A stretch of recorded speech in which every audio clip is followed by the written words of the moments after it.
Well, a very good morning and welcome to the Environment Community Committee meeting of the Toowoomba Regional Council. This meeting is open to the public and will also be live streamed. So I'd like to thank those who are in the room with us today and acknowledge everyone watching via Council's social media channels. Thanks and welcome to the CEO, Brian Pigeon, General Manager of Environment and Community Services, Nick Hauser, and in the back of the room, Manager of Property Services, Hugh Dunn, Mr. John Darian Woolshed, I don't know your exact title, but that's pretty fitting. Thanks, Rob, for coming along, and Jason as well from Stakeholder in the room with us as well. Welcome to the Mayor, Jeff McDonald, Deputy Mayor, Councillor Von Hoff, Portfolio Lead Environment Community, Tim McMahon, and fellow councillors. Now, I'd like to begin the meeting by acknowledging the Aboriginal parties whose songlines traverse the lands that we do meet on today. The Western Waka Waka, Gaiba and Jarrawa peoples, and pay respects to their elders past, present and emerging, for they hold the knowledge, rich traditions and bold ambitions of Australia's first people. We move to item 2, which is attendance, including apologies, leave of absence and declarations of conflict of interest. Now, we note, first of all, the leave of absence for Councillor Melissa Taylor, so no resolutions required there, but we will obviously note her absence today. We do have an apology for Councillor Nancy Summerfield, so if someone would like to move the acceptance of that, moved by the Mayor, seconded by Councillor Carl. Right, Wendy? All those in favour? So that is carried. So declaration of prescribed or declarable conflicts of interest, none at this stage, but again, Council, if anything does arise throughout the meeting, we can raise that as it comes. So we will move to item number 3, which is the John Darian Woolshed Interim Operating Model. Hugh Dunn, Manager of Property Service, comes forward, and Rob Campbell as well to help take us through this. General Manager Hauser, did you want to say any opening remarks on this? I might hand directly to Hugh. Good morning, Council. Thank you, Chair. This item is the proposal on a John Darian Woolshed interim operating model.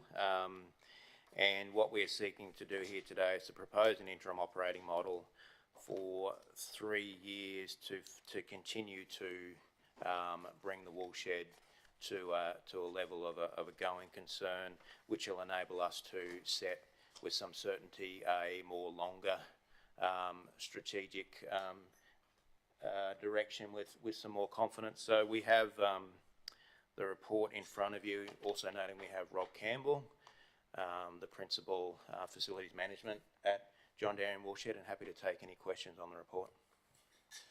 Thanks, Hugh. Councillors, any questions in regards to this particular item before us? Councillor Shine. Yeah, no, thanks, Chair. Thanks very much for the report, and particularly for the work that's done out there by the volunteers and ably led by Mr. Campbell. I just go to page 14, where the comparative, where the actuals and proposed interim operation model and site mothballing options figures are set out there, and note that, for example, the wedding function hire, the year to date is 6,000, and it's proposed, it's anticipated that will be 44 for the year, as I understand it. Although the 6,000 is for a quarter of the year that's gone, and you would expect the multiplying that out would be somewhere in the vicinity of 25,000, 26,000 as opposed to 44. Likewise with the entry fees, which are, there must be a reason why they're so low compared with the anticipated 40,000. Just wondering if there was some explanation as to how those figures or estimates or predictions were arrived at, please. Yes, I can, through you, Chair. Councillor Shine provide some information on that. So and I might ask Rob to provide a little bit more clarification some of these things. But the wedding function hire is based on the bookings that we have currently within the system for both this year and next year. On that basis, we're confident those bookings, particularly for weddings, but also other functions, are increasing significantly. So given the fact that we've been operating out there for the best part of, fully operating for the best part of 18 months, those bookings are starting to come through. We're quite confident with both achieving that income for next financial year, but also to achieve that income of around 200,000 in this current financial year. Entry fees, and I might ask Rob here, but that would be based on, it's $10, but that would be based on the, the potentially holding some events out there, which would increase those entry fees. Would you want to add any detail, Rob? Yeah, just a walk-in person is only $10, but if we have events or anything like that, it all depends on the price, what they are getting when they come to the event, but we are around the $15 if we have a tour group. But then we also have on that whether there's meals or anything else that's provided as well if the tour, depending on what they are looking for or the experience they're trying to get while they're there. So just following up, the 40,000 is based on past experience, previous years, or how would you have arrived at that figure? At present, we have in the system booked those weddings, so that's what we have booked already. So that's the predicted cost that we would get with those weddings for this year. No, the weddings are, I understand that. Yeah. Having just, I was going to ask you, how much do you charge? Because having just forked out for a wedding recently, do you charge? Because having just forked out for a wedding recently, sorry, wasn't. Things are one thing because they have to be booked in advance, and if there's booking, so it's as good as money in the bank, I would have thought. But the entry fees are very dependent on just passers-by, visitors, coming weekends, all that type of thing. It's a bit hard to predict that one, I would have thought. It is a little bit hard to predict through you, Chair, Councillor Shine, but the restrictions on entry fees or the low entry fees at this point in time is really a commitment. So in terms of having the resources available through the Friends of the Woolshed volunteers and those types of things, and the options we have when we're available, the feedback and the figures that I've reviewed is that the appetite to visit is quite strong, and in areas that I didn't necessarily, or starting out didn't necessarily predict. School tour groups and entry fees are much stronger than we had anticipated, and working with the volunteers moving forward, there is a strong sense in that strategic space that where the Woolshed is fitting in terms of a product regionally is, and I guess an agricultural, a link back to, and for tour groups and schools to have a link back to agricultural history that doesn't exist in a lot of other places, and that's where a strong demand is coming from. How sheep are sheared, how, our agricultural history. So we're getting really strong, inquiries, and we've been reluctant until we could come to council to essentially propose an operating model for 3 years to create an expectation that we couldn't meet. So in terms of entry fees, that's probably not necessarily reflective of the demand at the moment, but our capacity and our commitment to making it happen. Because if we start to create demand, then we need to have a sustainable budget to deliver that. So entry fees currently are low, but that's not necessarily because of demand. That's necessarily because that's the way we've managed it up until this point. So the 40,000 is a degree of aspirational thought about that. There is a degree of aspiration, but it's also what we think is a realistic expectation. And with caravan fees, wedding hire and tour groups, it's all progressing towards that revenue, and we're quite confident of that revenue both this year and next year. Thank you. Thanks, Councillor Shine. Councillor Farquhar. Yes, Chair. Another one for you, Eddie, do you want to just, Turn myself on. Thank you, Chair, and you and team for putting this together. Just looking at page 59 on Board Books, it says site visitation needs to move up to about 20,000 to be viable. What is it now? Do we know? Approximate? Or what's anticipated for this year?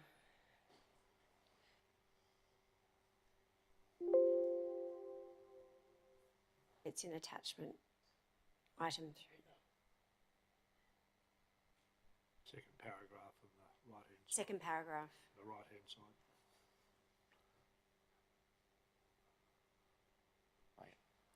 Yeah, page 28 of that report that you've opened there. Thank you. Through you, Chair. So this report was actually completed by TRC and presented to Council August last year. So this was an initial economic analysis undertaken while Council had there was a decision to Council to look at different operating models, and from this report, Council effectively asked us to go away and look at these models in more detail, because there was a degree of similarity in all the models that were proposed through this report.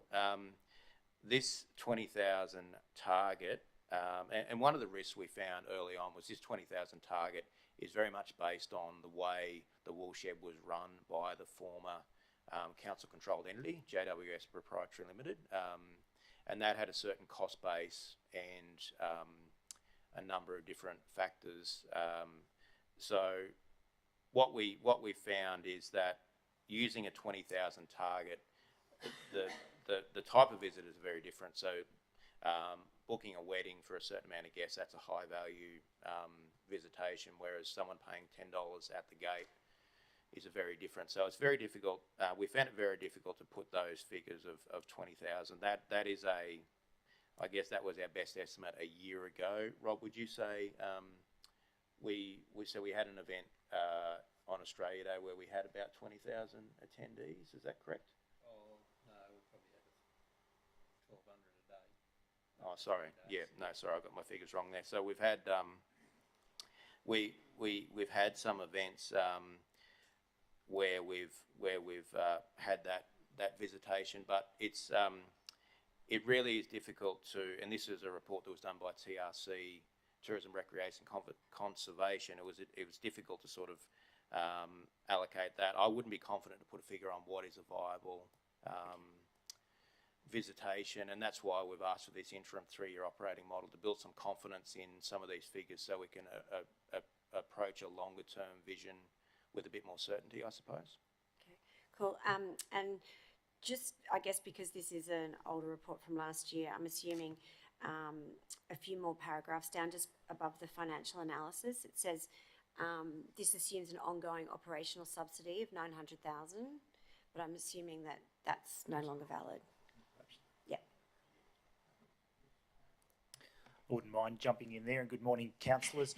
I think an important difference between that report and what we're proposing now is the offering that we're suggesting be provided. So you're right, we're talking about an ongoing operational subsidy of $900,000, and we're talking about our proposal here is $370,000, I think. So we're talking about a different scale and quantum of offering, where we're not proposing to be all things to all people 7 days a week, 365 days a year, but we're providing targeted tour group opportunities, those educational opportunities, the high value weddings and other events, and running a few open days a year and some other targeted events around Australia Day. There are opportunities for larger field days, so there's some interest from the one of the machinery groups to hold the national conference for that the year after next or something like that, so they'll attract a lot of people. So it's a different, what's being proposed here and what we're suggesting in the report now are very different things.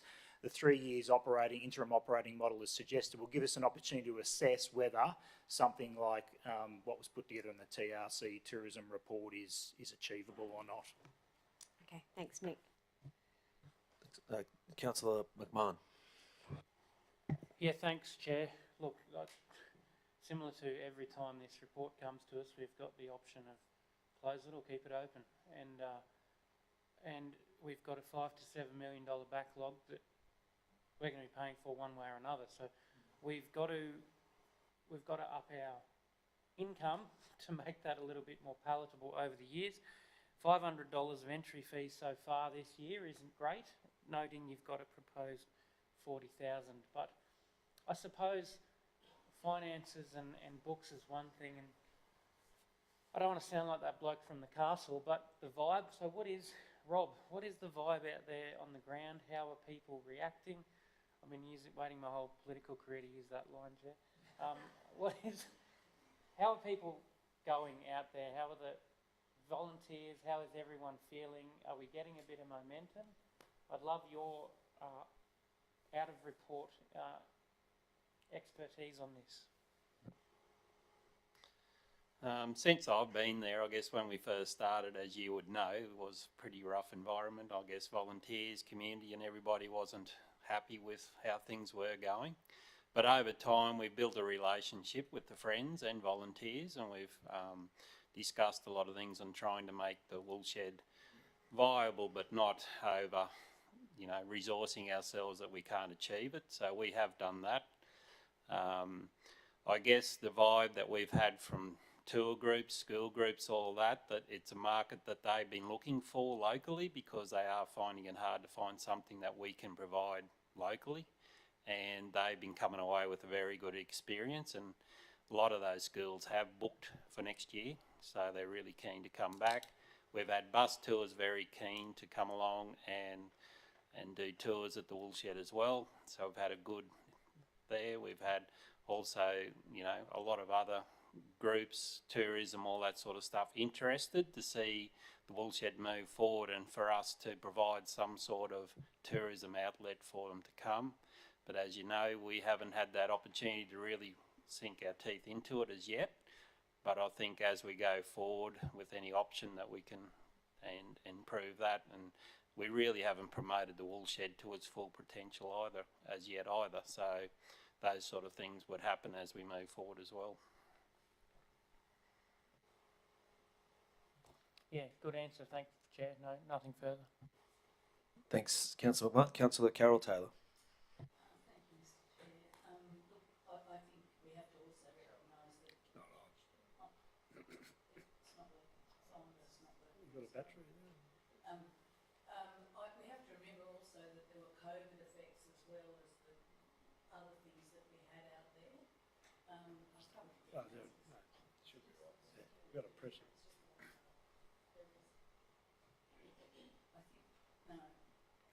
Leave it, it's working. Well, it's not turning off. No, leave it on. Hello? Won't be able to turn it off. There was COVID as well as the other issues that we had out there. The thing that's pertinent to remember is that the woolshed always attracted every year a lot of people. It used to be in August. We used to come in from Gundawindi. They had a heritage festival that lasted, particularly for the weekends. They had huge crowds with displays and different things that were on there. And I think, we have to also remember that we're custodians for one of the last large stand woolsheds that are still they're still there because they've nearly all burnt down. And the area was actually, a big centre for sheep. But I think that the potential is there.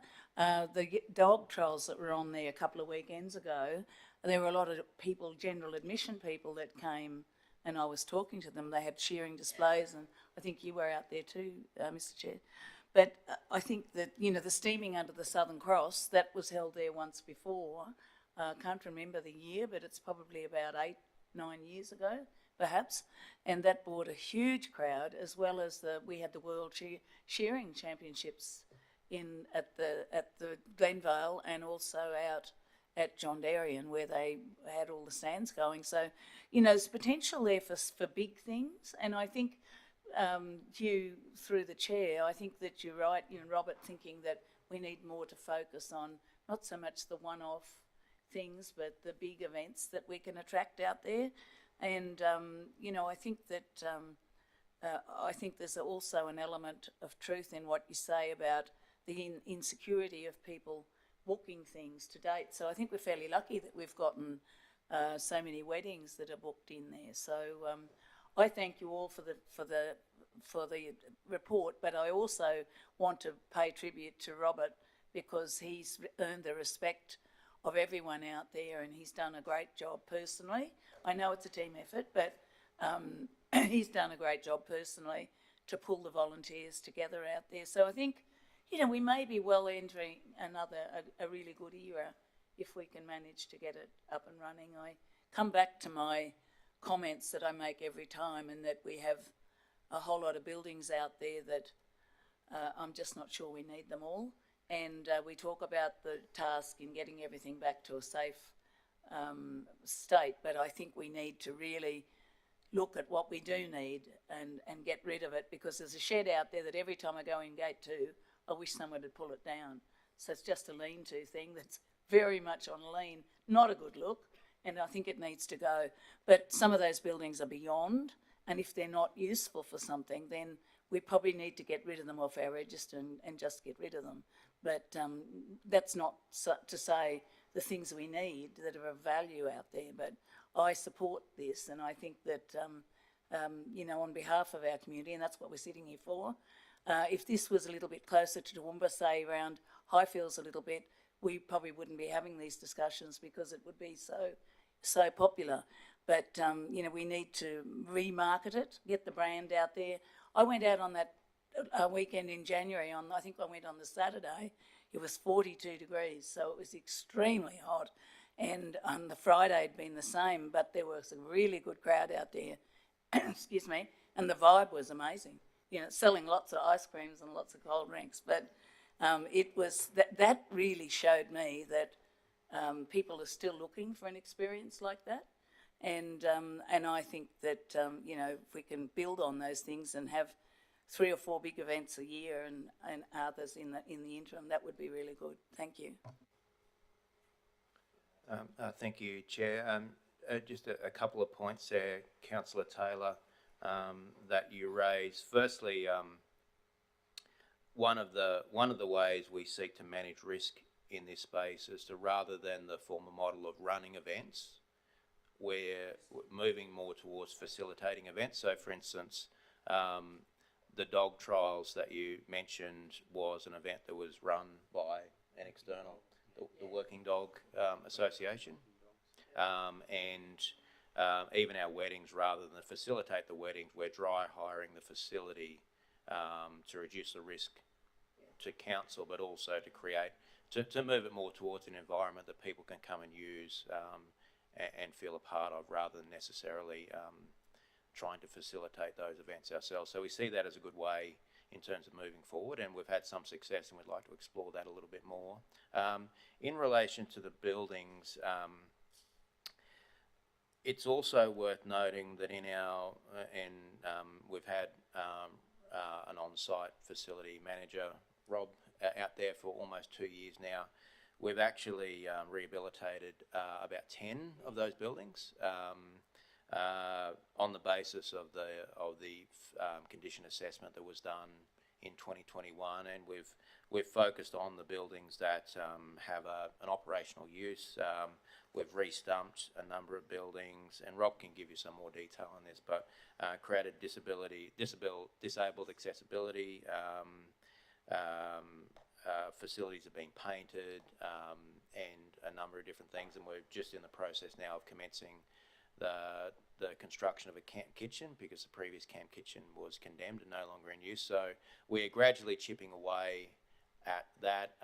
This 3 years will give us an option to look at those buildings that are probably not really operationally useful, and there is very little value in trying to rehabilitate those. So whether or not, whether how we dispose of those, whether, you know, we ask for, whether we talk to the community about options on those buildings, or we simply work with the community towards dismantling them, or some other way of supporting that, this will give us that opportunity. So when we are through this 3-year period, we've addressed a lot of those things in terms of revenue, asset condition and the number of assets we have out there. So after that 3 years, we've got much more of an ability to look at different options and have it as a going concern.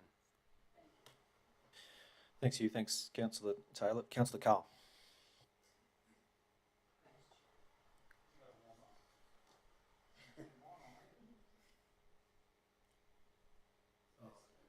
That's probably because I've got mine on.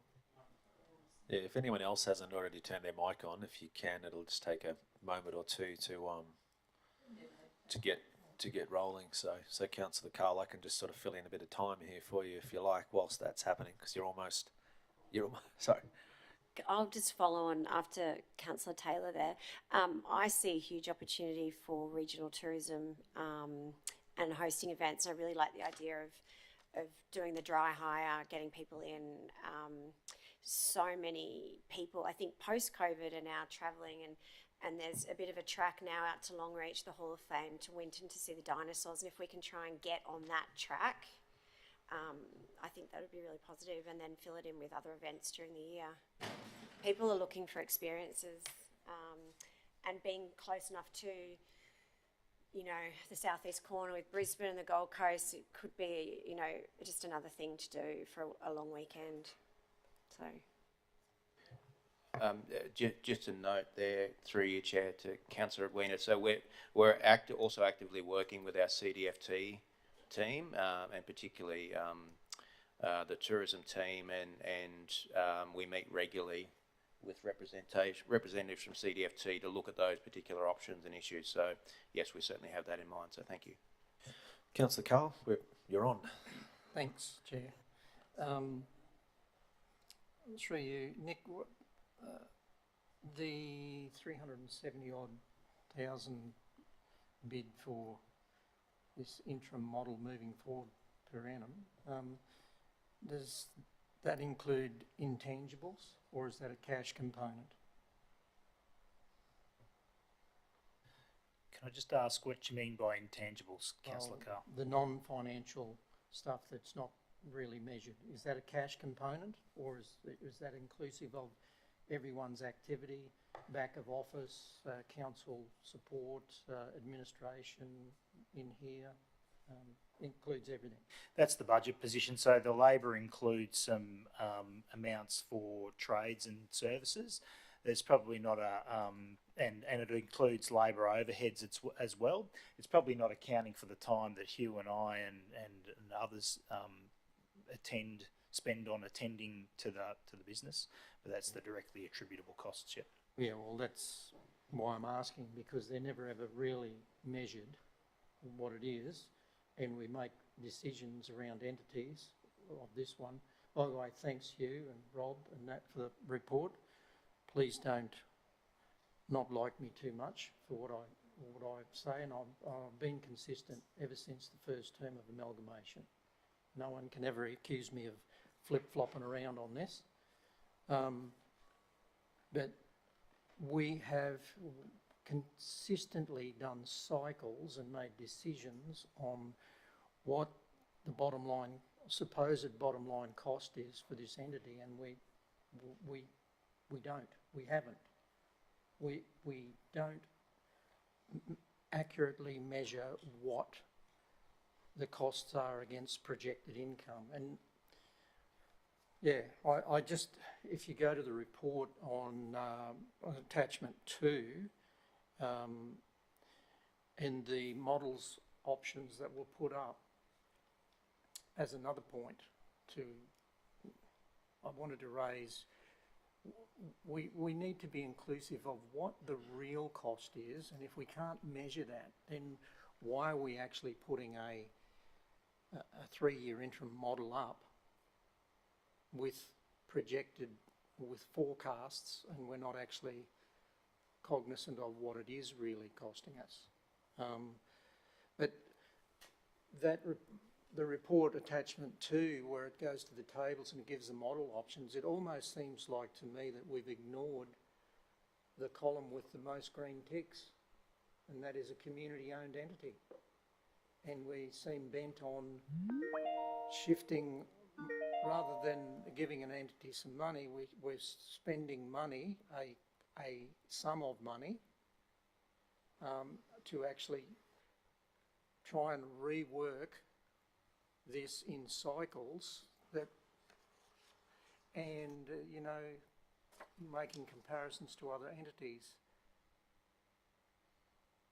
And it's been said to us that there's not an entity like this that actually can actually self-fund, support itself, and yet here we are, we're trying to go down a path of another 3 years of commitment to try and make this thing work. I can't, when I looked at that, and I didn't really pick it up at the time, I must admit, but we seem to have ignored the data in those tables. And yes, the most green ticks pluses for that as the most effective operating model, regardless of the 900,000 that used to be put into it, and then it was topped up, and that was, intangibles weren't measured then either. So I don't know where we go. I don't think there's even need for me to debate, and it's not debate now, but I'm sorry, I can't support us committing ourselves to another 3 years to try and make something work when we've been at it for 16 years, trying to make it work.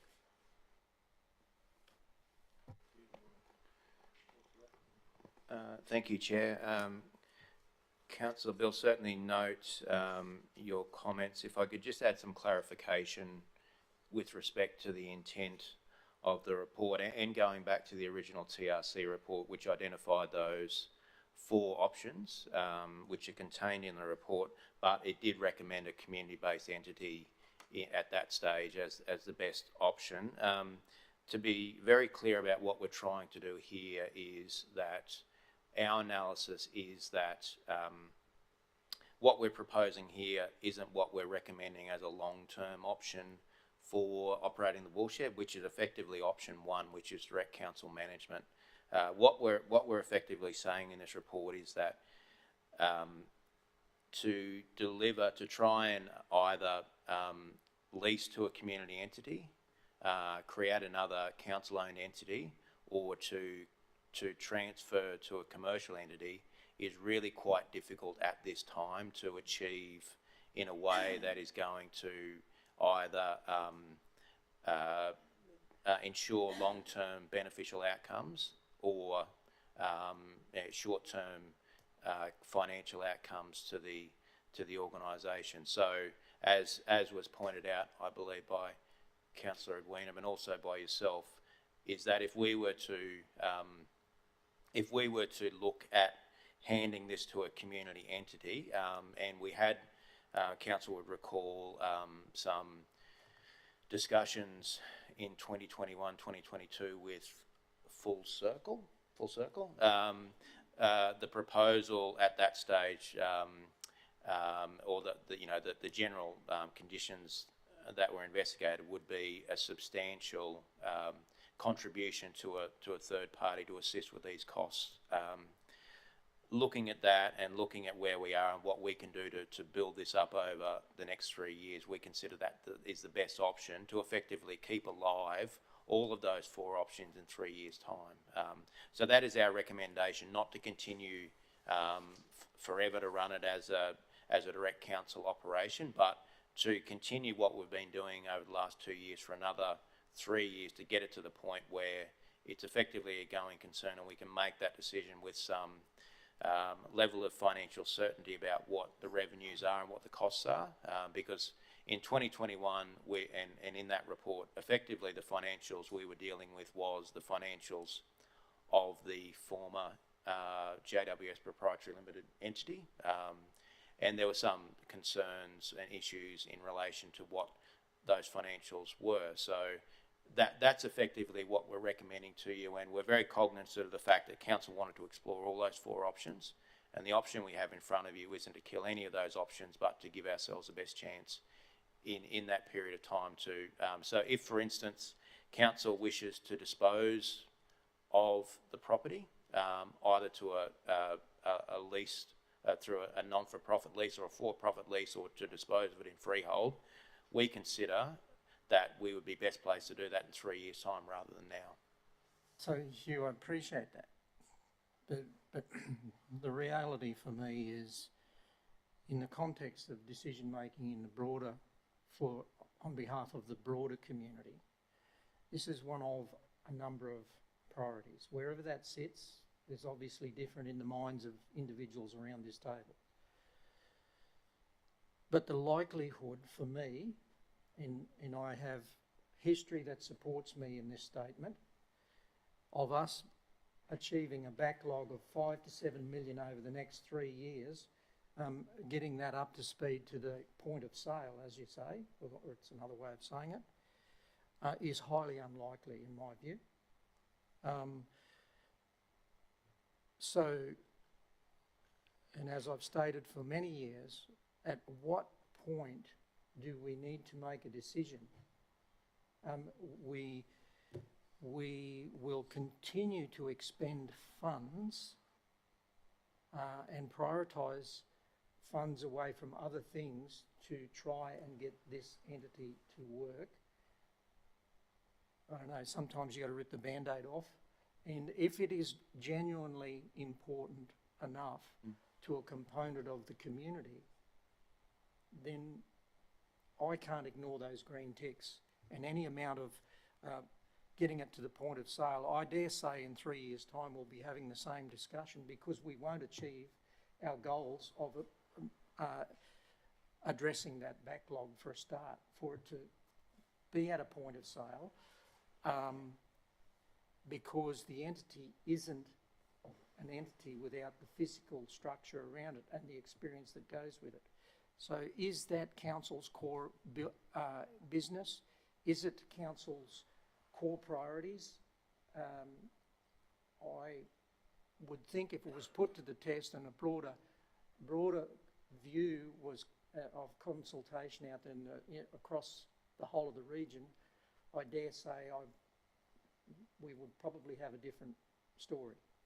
And the overinflate, I think the report is well overinflated, with 1% of domestic visitors into the region and 3% of international. I think that was, an inaccurate measurement. Thank you, Chair. Councillor Bill, I largely agree with what you're saying in relation to the fact that if our desire is to dispose of it, will we be markedly in a better position in 3 years' time? Somewhat, though not completely. Will we achieve the backlog of that 5 to 7 million in that 3 year period? We will somewhat, but certainly not completely. The comment you made, I think, gets to the very nub of the question as to what we're trying to achieve here. And if we were to, if our goal here is to continue, that the Woolshed continues to operate as a community facility for people to access and to run it the way it is running at the moment. If that is part of what we're trying to achieve, then that's a very different outcome as compared to if we are simply viewing it as an asset with a financial return. And it is, I agree with what you're saying, that it is highly unlikely after that 3 year period that it will be a positive financial return to council, and that what you've identified in the TRC report and your further comments, I think, illustrates that. So we're really in council's hands as to what we're trying to achieve here. If we're trying to build this up to a going concern as best we can, with a view to securing the long-term sustainability of the Woolshed the way it operates, or if we're viewing it as a financial asset, that's really where we're in council's hands. Thanks, Hugh, and thanks, Councillor Carlton. There's probably more opportunities to prosecute that if you wish when we get to a decision-making time of this particular item. Councillor Von Hoff, next. Thanks, Chair. Thanks, Nick. Thanks, Hugh. Thanks, Rob. And Rob, thank you especially for the work that you've been doing at John Dairy. And when we're out there, we can see how people who volunteer interact with you and that there's a really good feel to it. So thank you very much for that. Chair, I want to ask about some money. So it's proposed, what's before us, the proposed interim operating model, regardless of what happens with income year to year over the next 3 years. Maybe it'll hit 40,000 in entry fees, maybe it won't, maybe the tour groups will hit 24,000, maybe it won't, regardless of what that income is. We're looking at a commitment of total expenditure of 570,000 per year for the next 3 years. So I have two questions. The first is, if we go back to page 13 of board books, that financial resource implications, it says that the current commitment to JWS operating costs is 372,000. Now that extra 198,000, I'm sorry, is that labour? What's that extra 198,000 from the current council's current commitment to JWS up to the proposed 570 for the next 3 years?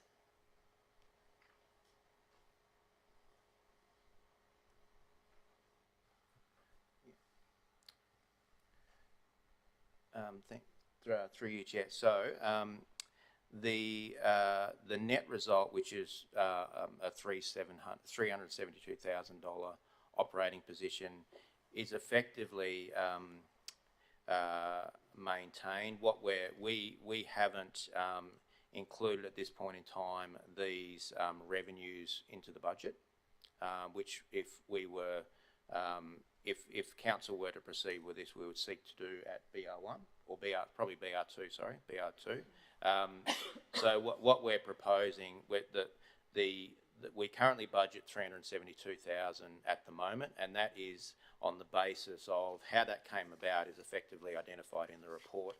And I'll just take the time to take you to it. So on average, we were contributing on average over the 3 years, the final 3 years of the Woolshed board, $847,000. When that entity was wound up, we transitioned 3.8 FTE into the organisation, and when we funded the position, the temporary position of Rob, effectively we've been operating at that $372,000. And what we've presented to you is acknowledging that we've got work to do out there, whether it be volunteer support, whether it be building the asset base, rectifying some things. We've built a model which has a level of income which was never part of council's model in the former board. So we've built a level of income, and we've built a model around having the appropriate resources to function the facility without an additional impact on the operating position of council. So your question, or you went to the 570, which is the total expenditure comparative to the income. The way we manage our budgets effectively is if we're not receiving that income, then we need to make sure that we deliver the budget. So if we're very confident in that income level, but if we were to not receive that income, then we'd have to manage the budget, or effectively the 570, in a way that didn't impact on council's bottom line. So we look at income all the time. We look at our expenditure, and we effectively manage that. So the less tour groups, wedding function hires, and other things that we have to service, that will have an effect on our total expenditure. So we have, in line with other conversations that we're having through council, we're very mindful of the fact that there would be limited ability to add more resources to the budget. So we've effectively tried to manage that position that we've inherited to continue to develop this as a going concern. Thanks, Hugh. If I might, Chair, just to flesh this out and understand it a little bit better. In terms of, though, what is being asked of council, my reading of this is that the ask in our budget per annum is going to be 570. Is that incorrect? The total expenditure, yes, 570, yes. Okay, so in our budget for the next 3 years, the request is that there's $570,000 committed. And what I'm saying is, regardless, we can't really look at that income with any great surety, because we don't know their forward projections, and we don't know that 570 is what is going to be in the budget, because that's the labour and the MSOE. If there is that total income of, say, 198,000 that's hit per annum, is it foreseen that income is then returned into those things that you talked about, Hugh, the volunteer support, the asset base, and the rectification works? If I maybe a little bit of further clarity might help. So what we're proposing for a temporary 3-year period is to have 2 FTEs out there at any given point in time. And if I take you to the asterisks around labour, that is a cost of about 220. The additional labour that we have projected is effectively the support we need from other parts of the organisation. So within property services, within ECS, and within the wider group, we have tradesmen, we have landscapers, we have facility management professionals that we would need to assist, both to run the facility, but also to make those improvements that we need to do for proper asset management.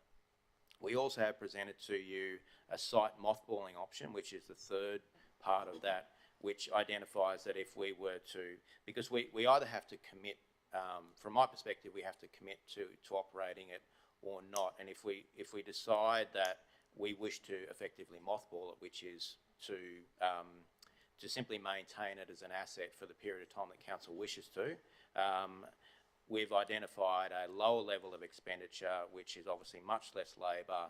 There would still be a certain amount of work that we'd need to do out there, which is that lower figure of $238,000. So the expenditure that we've developed as part of this interim operating budget is on the basis that we have to facilitate the activities that create the revenue. Yeah. Thanks, Nick. Just wanted to make a comment about revenues, the projected income. It would be returned to consolidated revenues in council's budget. Thank you. So there'll be line items in the property services budget that has those income targets set, and they all return to general revenues. They're not if we exceed those targets, it's not automatically available to be reinvested in the business. Okay, thank you. That's answered the question. I appreciate your explanation, Hugh, but that's answered my question. Thank you, Nick. And it is confusing because some of the numbers that we're talking about here, when we're talking about total income, actually also matches the increase in the current commitment to the JWS operating costs. So that's probably a little bit confusing that we're also talking about 198 and 198,000. But all right, so the commitment request from us is 570,000 for the next 3 years, and currently we're doing 372,000, down from the days of 847. But currently we're doing 372,000, and the request is to go up to 570. The explanation of that additional $198,000 is that volunteer support, asset base, and rectification works. So is it the case then that when we're looking at that $5 million to $7 million backlog in asset rectifications, and you said just before, Hugh, that you're gradually chipping away at those rectification works, some but not all might be expected to be rectified by the end of the 3 years. But in terms of what the plan is to actually rectify that $5 to $7 million in backlog, have I got it right that the plan is $198,000-ish per annum over the next 3 years will go towards those rectification works? I'm just trying to understand how we are doing the gradual chipping away that you talked about. Not really, because the way we are chipping away at it is an amalgam of a number of different things. So we've got money in our capital budgets, which council review from time to time, and in this current year's financial capital budget, there is $400,000. A significant portion of that is to rectify the camp kitchen. So the capital, there's a note in the financial implications on capital, but a lot of the chipping away, and probably chipping away is a very non-technical term, but we've been utilising the resources of our volunteers, we've been utilising the resources of work for grants, work for the dole as well, and Rob is here to can give some detail on that. We've effectively, and also within that $5 to $7 million, as Councillor Taylor identified, there are quite a number of buildings that wouldn't make sense to rectify, and in some cases it would be better to dispose of those. So the 3 years is to effectively work through those, I guess, that body of work. To try and specifically answer what that extra $198,000 is for, and I'm just so effectively we've identified that we would need, and we do have someone temporarily at the moment assisting Rob in an administrative capacity in terms of bookings.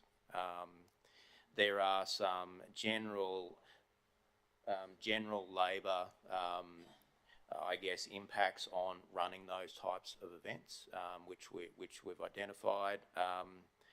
There are some the extra $198,000 is to effectively try and accelerate some maintenance concerns around the facility, as well as bringing up to speed things such as caravan parks and venues and events, so we can run these types of activities. So the $198,000 is probably less about our capacity to address the $5 to $7 million asset rectification than it is to build it up as a facility that has the ability to service those income generating activities. That's been our focus to this point in time, and even the asset rectification we've done has been around facilities that are being used for weddings, being used for accommodation, being used for tours, so the schoolhouse. So those are the things that we have focused on at this point in time. I just wanted to add some additional commentary around that, Hugh, if I can, and good job. I think the additional revenue also facilitates a greater level of community access to the site. So some of these things are about, the revenues are around tour groups and entry fees, and so when those things happen, weddings and function hire and caravan park fees, when those things happen, they generate some additional expenses. So in the instance of caravan park fees, the more people we have coming and staying overnight, the more need for cleaning of the facilities and the upkeep of the facilities that support those caravan park fees. So it's about this does not deal with the greater backlog of the $5 to $7 million. That's a capital budget item and it's a separate item, but it is assisting with the general upkeep and maintenance and ensuring that those assets don't further deteriorate. So some of our maintenance is operational maintenance, which is dealt with here, and some of the maintenance, refurbishment and upgrade, or not upgrade, but repair of facilities is capital. But I think that this is an important component of this is maintaining and increasing that community access. So we have more weddings, we have more people staying in caravan parks, and we have we're running more event days, which drives the entry fees. And then that we should expect, therefore, to see an increase in the income from the entry fees, the tour groups, and the wedding function hire. Those fees, those figures are the projections and the year to date actuals based on the current commitment. So we should expect, when we're looking at this, if this is approved, we should expect those numbers to increase, given that what you've just said, Nick, about the increased access in site also being part of that additional $198,000. The figures that are here are taking that into consideration. That's what we're projecting. Okay. That's what we're projecting. If I could, it's a good point, Councillor Rebecca, and if we should expect that increase, and if there isn't over that 3-year period, then that gives us some information in relation to what what our long-term future plans for the site would be. If it doesn't increase, if the community support and the community access doesn't increase in line with council commitment and expenditure, then that's a very useful tool for us to consider our long-term future goals.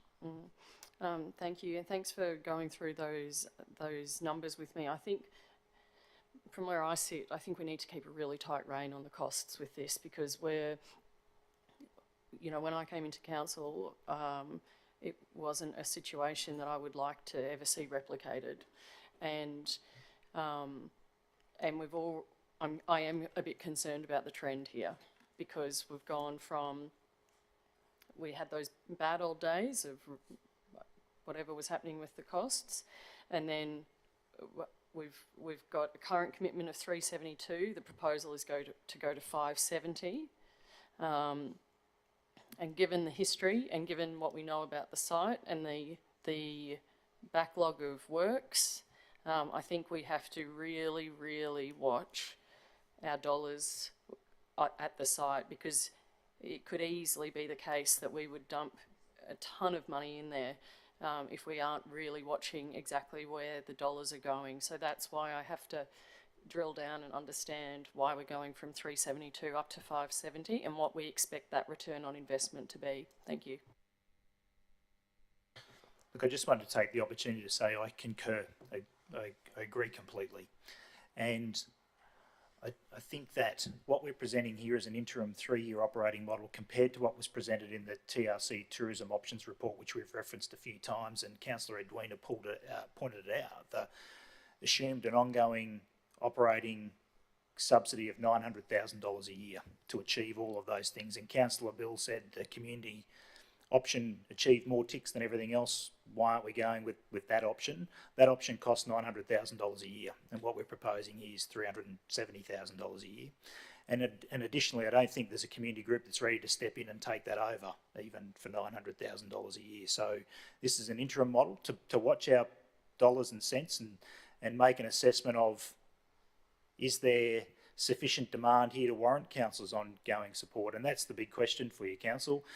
We've made a recommendation to you here around a 3-year operating model, but we've also outlined other options in the report, such as site mothballing or disposal. There's nothing stopping you from making a decision to dispose of the property in freehold on the open market.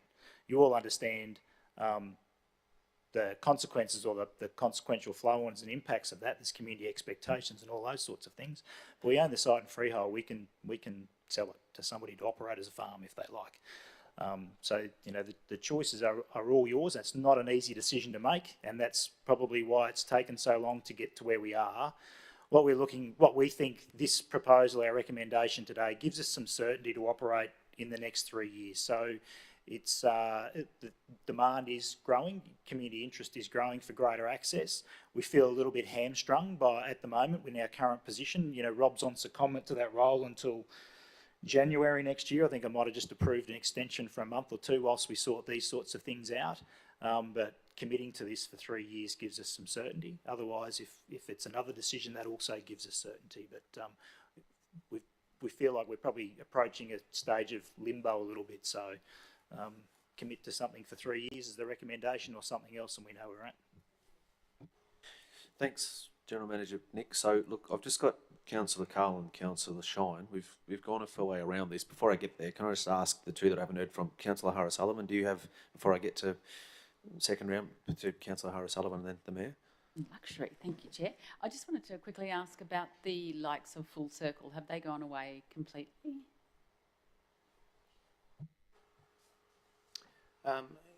Yes and no, through you, Chair. The proposal from Full Circle, and it was early in my tenure, but it was very much driven in part by the long-standing stakeholders, and those people still have an active part in terms of, you know, as volunteers to the Woolshed. Full Circle themselves elected not to proceed in terms of the TRC report, so that entity, you know, from my perspective, is no longer in the picture. But a big part of the Full Circle proposal was, you know, working with those stakeholders, and a lot of those people are effectively still there, and working well with Council and Rob. Thanks, Councillor Harris-Sullivan. Mayor? Thanks, Chair.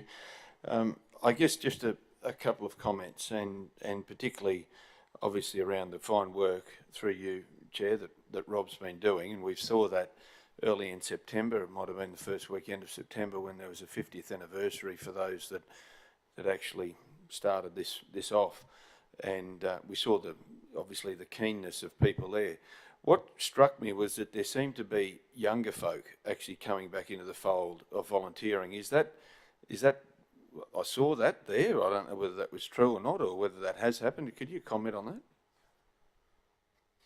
Yeah, since we've started there, I guess we've been encouraging, you know, older stakeholders to help us remember what the past was, but then we have younger people that have been sitting back, have now seen a new change in the place and are being very active.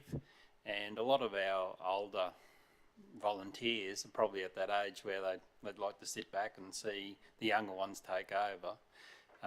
But yes, we have had a full encouragement of trying to get younger people in, encouraging schools and all that sort of stuff. And even our Shearer now is very keen to even try and get younger people coming in to take that industry on, and that's what the benefit of the Woolshed and the Friends can do.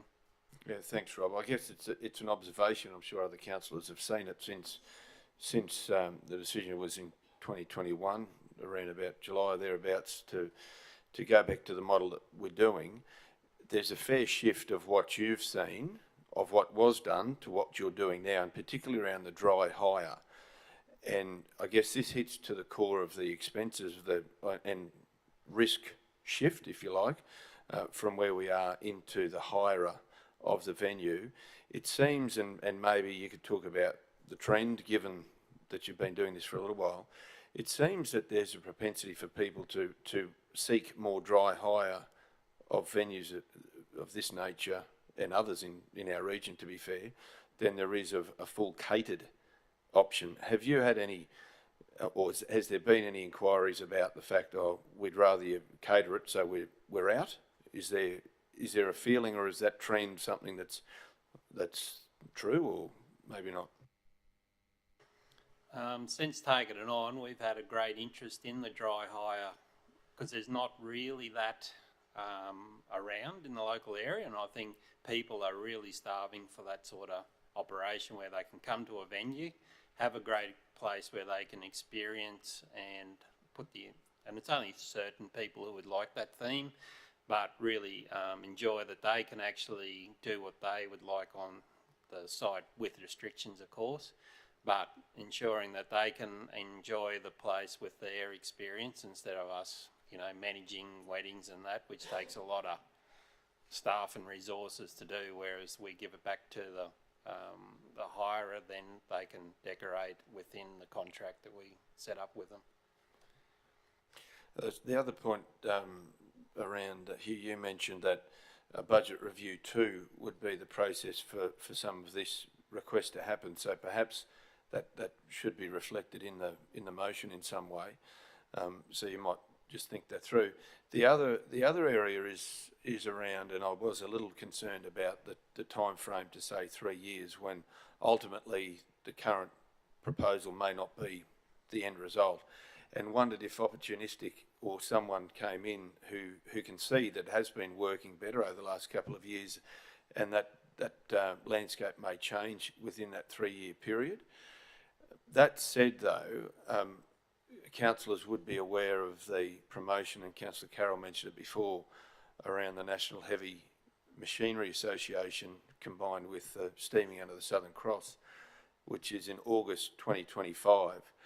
And if you do a Google search on that, it's already been promoted as being at the woolshed. So I guess that's 3 years would take you in and through that period of time. Was that the motivation for that? Was that, and obviously to give some surety, or is there something that we should include to give flexibility if there was an opportunistic investor or someone came along? Or does it not preclude that from happening even with the motion? Thanks, Councillor McDonald. I might take that one, and we've thought that through, had a conversation with the chair around that on Monday. If a commercial investor or another interested party, not-for-profit community group, was to come and express interest in taking over the woolshed and operating it on council's behalf, that would require us to come back to you with another report for another decision. So we could deal with all of those things at that time. If you wanted to amend, we talked about amending the recommendation and saying, rather than approving the interim operating model for 3 years, it might be for up to 3 years, but I don't think it adds any additional value to us given that. If you were to decide to dispose of an interest in the land, that might just be a lease. It requires another council decision anyway, and that new council decision would replace this council decision anyway. So it's up to you. If you wanted to add the words up to, you could, but I don't think it really adds any additional value. Yeah, through you, Chair. You've given comfort that it would be a council decision. It could be done at any time. Just in regard to if this was to go forward from a reporting perspective, which you report on through our normal financial measures every quarter, I just wonder whether you could include the capital expenditure, which would be included in some way, and identified, as Councillor Carroll has mentioned, and we all tend to agree with this, around some of the buildings that may not necessarily be required, or at a stage where they wouldn't be worthwhile fixing up. Whether that was a time through you, Chair, that and whether it needs to be in the motion or it might be just as a reporting process, that's included in there to give councillors a flavour of how that is progressing, because the $5 to $7 million is a pretty big chunk of money and a variance as well. So maybe it's to get some clarity around how that's progressing would be useful. I might have first go at this one too. I would propose that we include some milestones and deliverables through the operational plan in relation to that. So it would be refinement of the asset management plan for there, or development of a disposal strategy, whatever the right words might be, as I think off the top of my head. And we would report that to council then quarterly through the operational plan. Yeah, and I guess I don't know whether you need to include that in the motion, but it mightn't be a bad one just to have there from a transparency that would happen, and perhaps we can think about some wording that could be added into that when the time comes. Mr. Mayor, could I just provide a little bit of clarity, which may be helpful, around a couple of the points you've raised? Firstly, the question was the 3 years based on any upcoming event or similar? And the answer is largely no to that. The difficulty we had when we reviewed the TRC work and we sought to expand those models is that we were effectively trying to forward plan based on the financial figures of the former entity. And there are some difficulties with that, of which, the council would be aware in terms of trying to extrapolate, the way it was run with the way it could be run, and, what those figures were, both in terms of maintenance and income. So the 3 years was effectively, and other councillors have touched on it, to effectively test what our costs, what our costs with our control could be and would be, and what the revenue return would be, and how that might increase over that period. So it was effectively a window to give us a little bit more insight into the operating the facility as we are comfortable in terms of operating it. So that's the 3 years. When we look at the Cushman and Wakefield report, which identified that $5 to $7 million asset condition, a considerable bulk of that, and I would say probably around the $3 million mark, is the woolshed itself, which is a large structure which has to be managed from a heritage perspective and has certain conditions, and has probably the last major refurbishment, I understand, was about 20 years ago, the large major one about 2000, and it would be, it's not my decision, but I would, my expectation in terms of my portfolio is that we would only ever look at, you know, a major refurbishment of the woolshed if we were supported by an external grant, effectively. So, and you know, of course, council can elect to spend capital on its assets however it wants, but a large proportion of that $5 to $7 million is the woolshed itself and the associated buildings of the woolshed. And when you review that Cushman and Wakefield report and look at those buildings that we would consider very ancillary or run down or otherwise needing work or consider of disposal, not a large portion of that $5 to $7 million is made up of those buildings. A very large proportion of it is the woolshed itself, which is a large historic structure that obviously needs renewal from time to time. I hope that provides some clarity for you. Thank you. It does. Thanks. And just to mull over, I'll go to this next line of questions, but just that's a suggestion from General Manager Nick, that item, correct? So that's just going up on the screen there to consider before we get to that point. So that's all, you're satisfied, Mayor? Thank you. So I've got Councillor Carl. Thanks, Chair.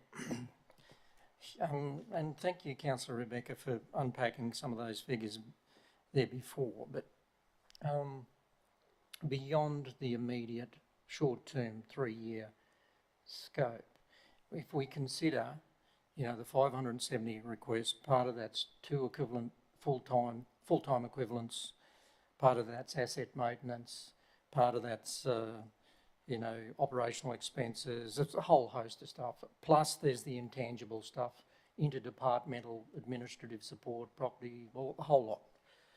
So it's, in actual fact, for me, it will be, there's an unmeasurable component over and above 570, which I've covered off.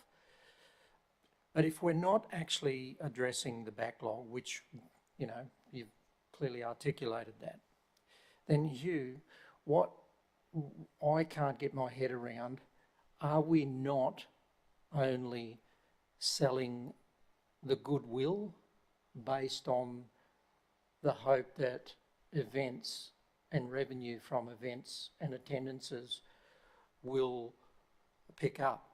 So when I say selling goodwill, this is why I say we must come to a decision point at some point on this journey. 16 years so far, nearly.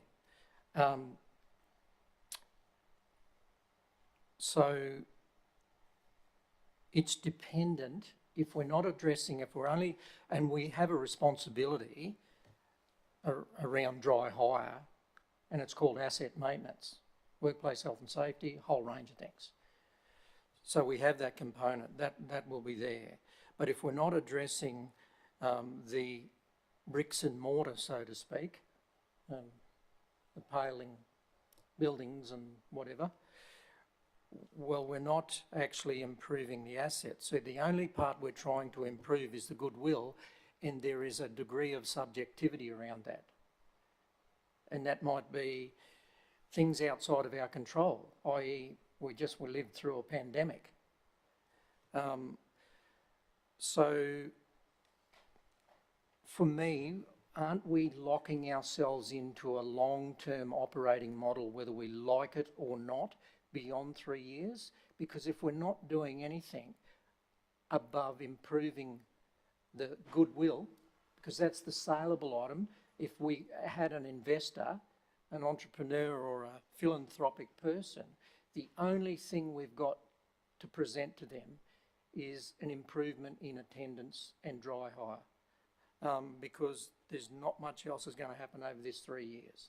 So for me, if we're going down this path, we better be prepared to lock ourselves into a considerable over and above because that is in addition to the 570, which is already more than 570. We better be prepared to lock ourselves into this juggernaut for the next decade if we don't want to make a decision on other options.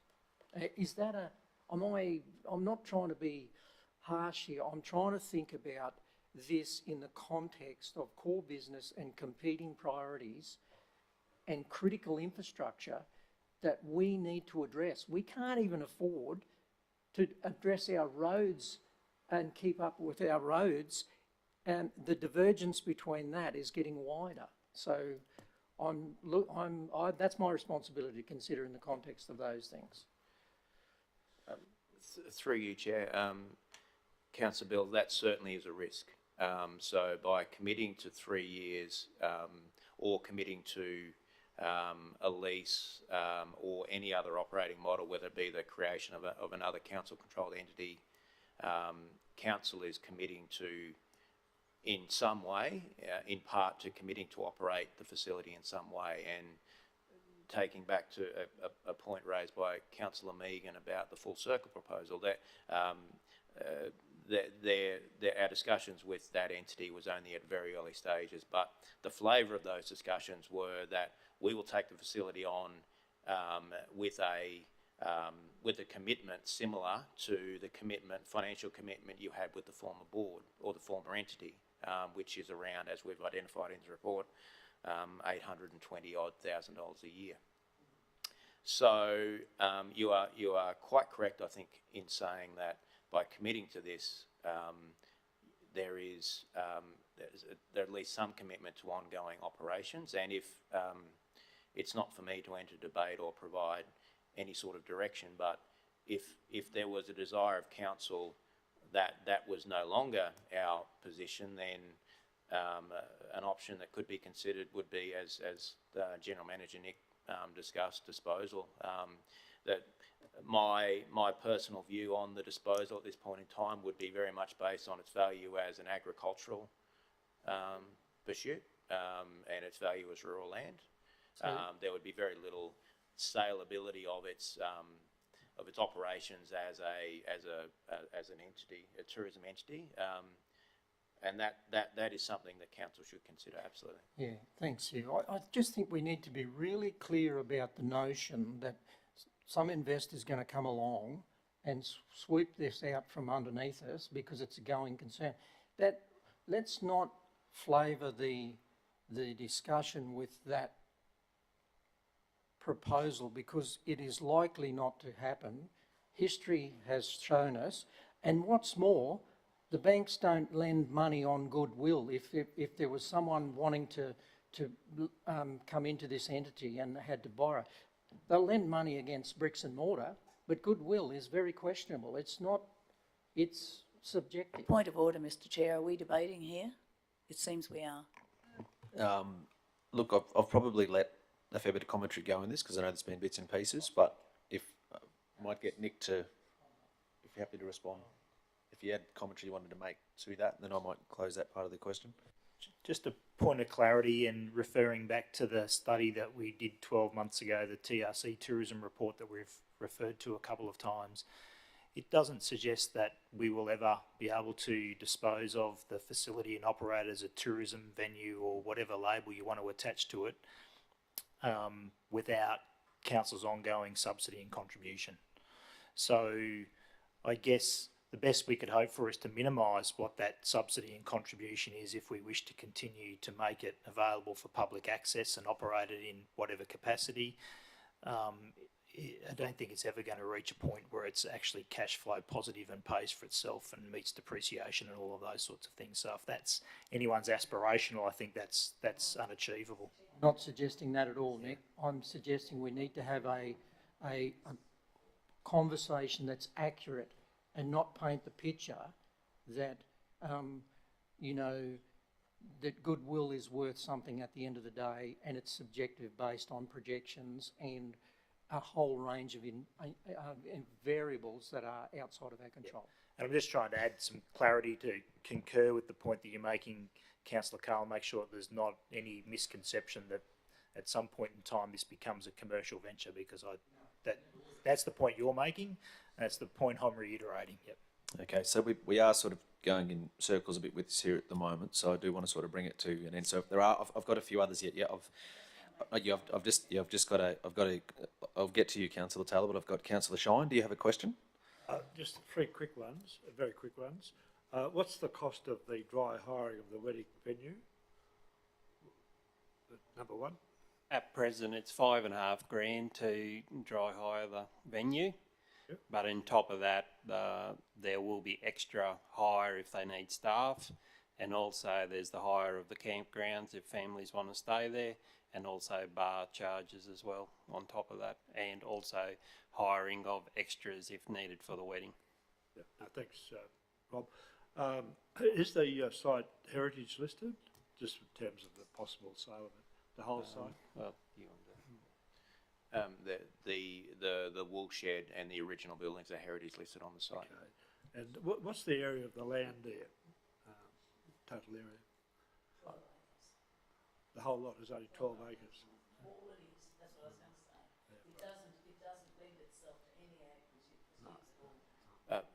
So just to, I'd have to take that on notice, the actual part, but I understand that there was an additional purchase of farmland made by the former board, and so there it has been expanded on. There's some additional farmland that was purchased, and Rob might have some more detail on that, but Sorry, in hectares, but I think there's nearly 160 all up acres. So yeah, so I'd be looking at about 30 to 40 hectares. Yeah.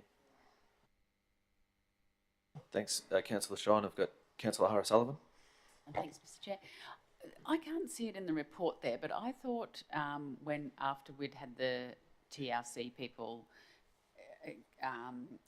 come and do their analysis and whatever, I thought that we were presented with some models where there was a couple of the options were in 7 years this will be cost neutral or whatever, and they'll be able to operate, and there was two of those. I thought one was council doing it ourselves, and the other was having an outside provider. So is that, you're saying that is not ever going to be an option? That's at an operational level. That doesn't account for upkeep and maintenance of the assets.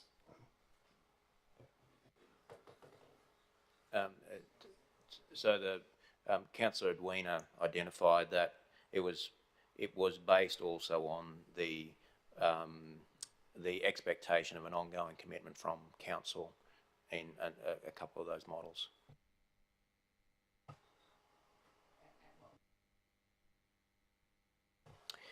And again, going back to some of the difficulties with that modelling we found in trying to extrapolate that, it was very much based on the support that was given to the previous entity, Jaddo West Proprietary Limited, which was the report identified approximately 900 grand, which we've indicated the average over the last 3 years of the operating was 825, and there was also some small capital contributions, I believe, as well. So that was what the financial analysis was completed on.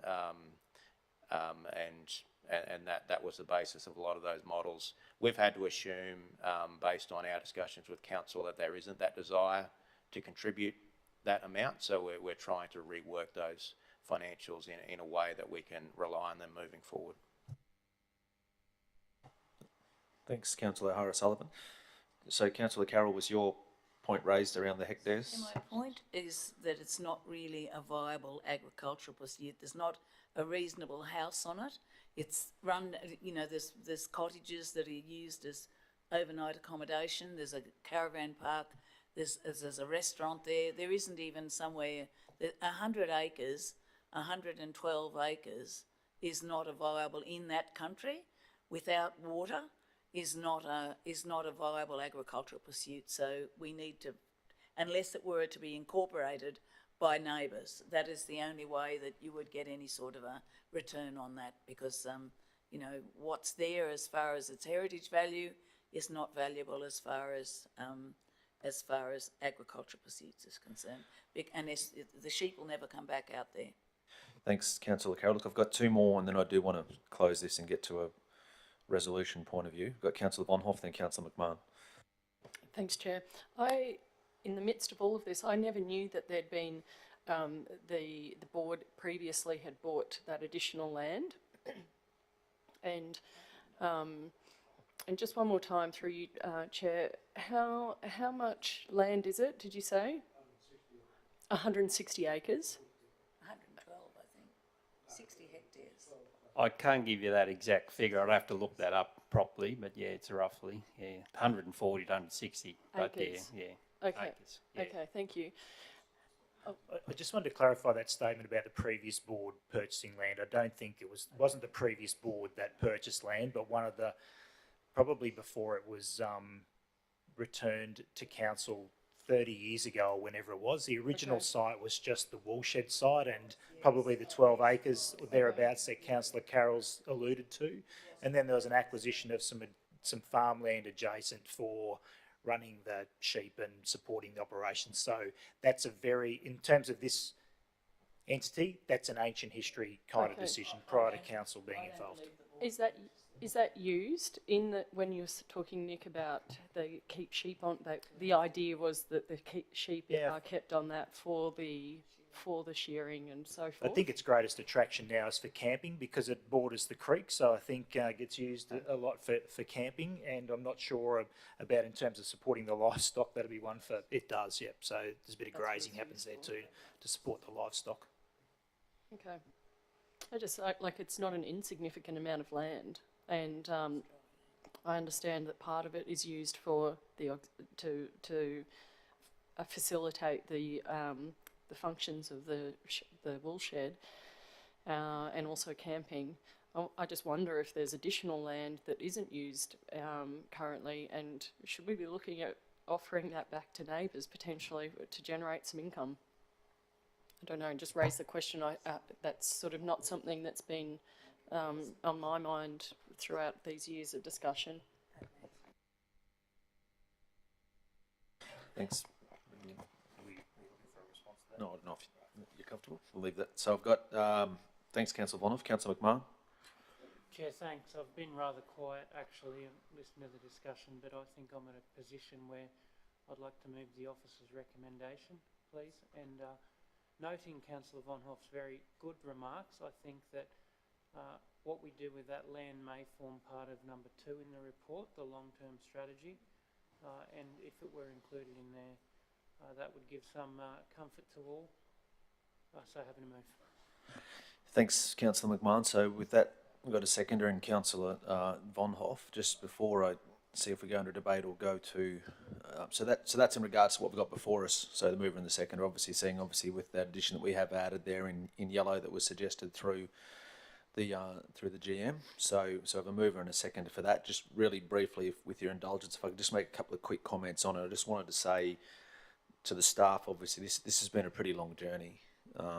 It's been on the table for a long time, and it's been going around in circles for a while, and obviously it's had many ups and downs and many different chapters in it. But to Nick and then obviously Hugh sort of took it on, and to Rob, the work that's sort of been done, and to consider where we've got to in 2 years is really testament to the incredible work that's been led by our staff. Rob, you've received many bouquets this morning, and I think it's very much worthy, as well as people have mentioned the interaction, the involvement with volunteers, with community, says a lot about your leadership and what you've created out there. And to be honest, it's that relationship that has pretty much allowed us, I think, to be in a position now where council has some level of comfort to say, potentially, let's look at an interim model here of 3 years, and that is largely due to the work that you've done. So thank you to you, Councillor McMahon. Got the vibe in for the first time in his political career, but it's a pretty good vibe if you've been out there, as we all have, and as Councillor Carroll mentioned, out there recently with the working dogs, to be out there and to see the people involved in it, and Rob himself there, of course, as well. And I think, look, this is about trying to provide a framework for the long term for this particular facility that we view what priority it fits into and where it fits with us. So I think that's a decision for all of us to make individually, at what priority it sits. Absolutely, there's some risks that come with it, and they've most certainly been articulated. They're very real. We don't know what we don't know in terms of what it will look like into the future, but I do think there is an opportunity for it now, as to quote Councillor Carroll from before, it could be the start of another great era for this particular facility. So that's where we sit. So I do have a mover and a seconder. Does anyone wish to go into debate? Yes? Yeah? Somebody go into debate? Councillors, I'm happy to go into debate. I have been fairly lenient in regards to statements and questions and commentary, I was happy to do so because I think it's important that we're able to do that. Can I ask that by going into debate, if we can keep our statements or addresses to under 2 minutes? Is everyone comfortable with that, to do so in regards to that? Because as I said, we've been going an hour 32 on it, and as I said, and I think that's been important and necessary, but as I said, so if everyone's comfortable for me to put that stipulation in place, it might be the first time, it might be the first time to use the gavel. So hopefully I don't have to. So we're going to go into debate. So I've got Councillor McMahon as the mover. Would you like to address first? Thank you very much, Chair. I will keep to my 2 minutes. Colleagues, we have two options here, open it or shut it. And I agree with you, Councillor Bill, on that point. There's simply no one coming to sweep us off our feet at this point in time, save us and offer us a lot of money for something that isn't worth a lot of money. So we either push forward on our plan or we sell it off for something other than farmland, please. But look, gentlemen, I'll give you 3 years, right, as the motion suggests. Let's talk about this. Let's give 3 years, put it there. We start chipping away at our $5 to $7 million of backlog, get it up to standard. We start getting people rolling through the doors. We can see wheels in motion. And Rob, I commend you on the work you've done to get it to this stage. And we make it a worthwhile venue. And I think that wheels are turning, but they're turning slow, as is normal for council. And I can see the work you're doing is paying off. So, colleagues, I'd like to propose it the 3 years, and then we come back and visit it, whoever's sitting around this table in 26, and we have a good hard look. And if it's not done then, well, we make the hard call. But I think that we need to keep rolling with the momentum we have, get it open and get it ready for business continuing. So I'm happy to move the officer's recommendation. Thanks, Councillor McMahon. It's minute 18, so yeah. Speaker against, Councillor Carl. Hopefully I'm shorter. I think it's a somewhat fruitless exercise, but I really wanted to formally acknowledge staff, Nick, you, Robbie, who I've known for a long time, back to the Crow's Nest days. I really do acknowledge the work that you guys have put in and all the teams.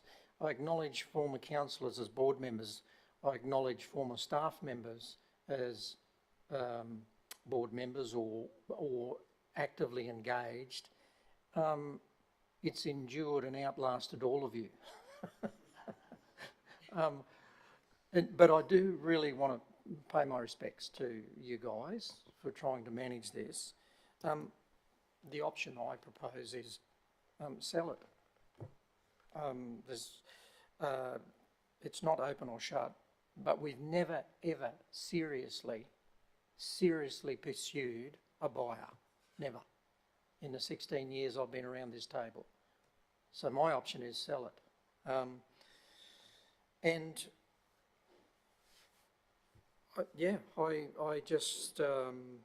think that we haven't seriously engaged in that option.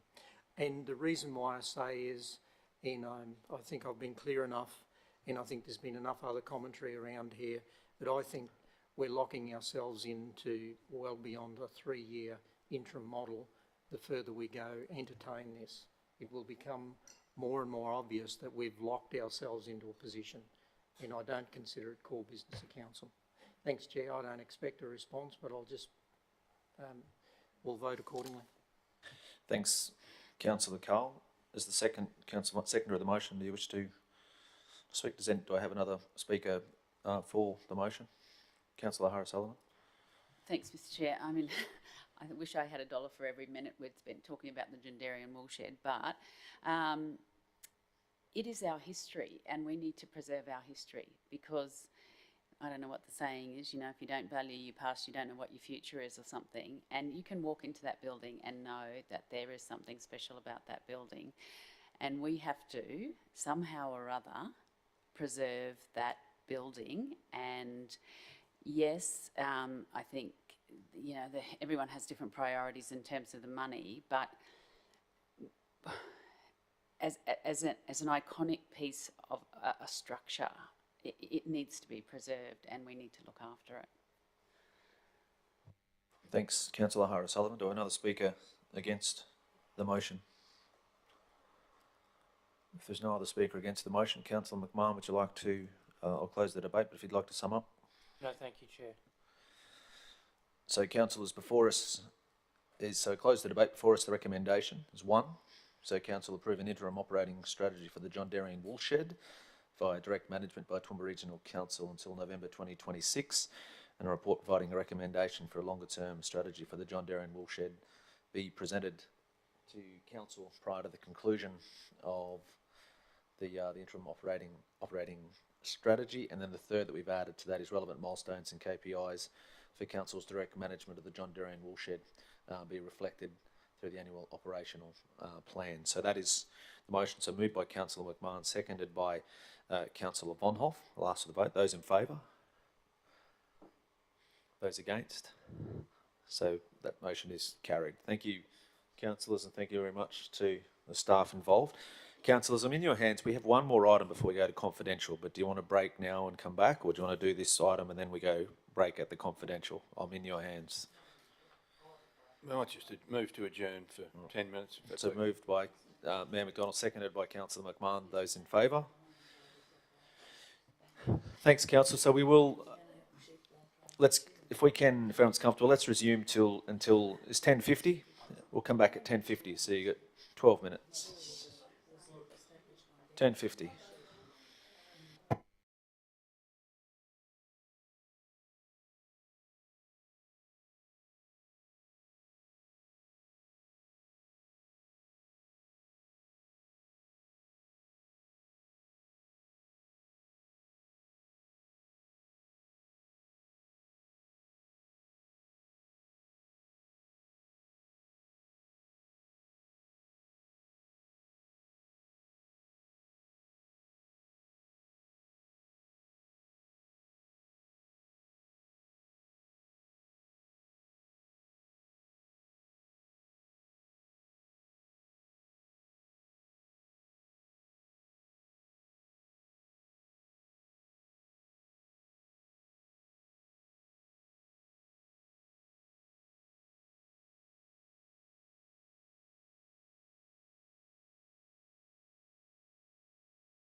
to be. If anyone's outside there,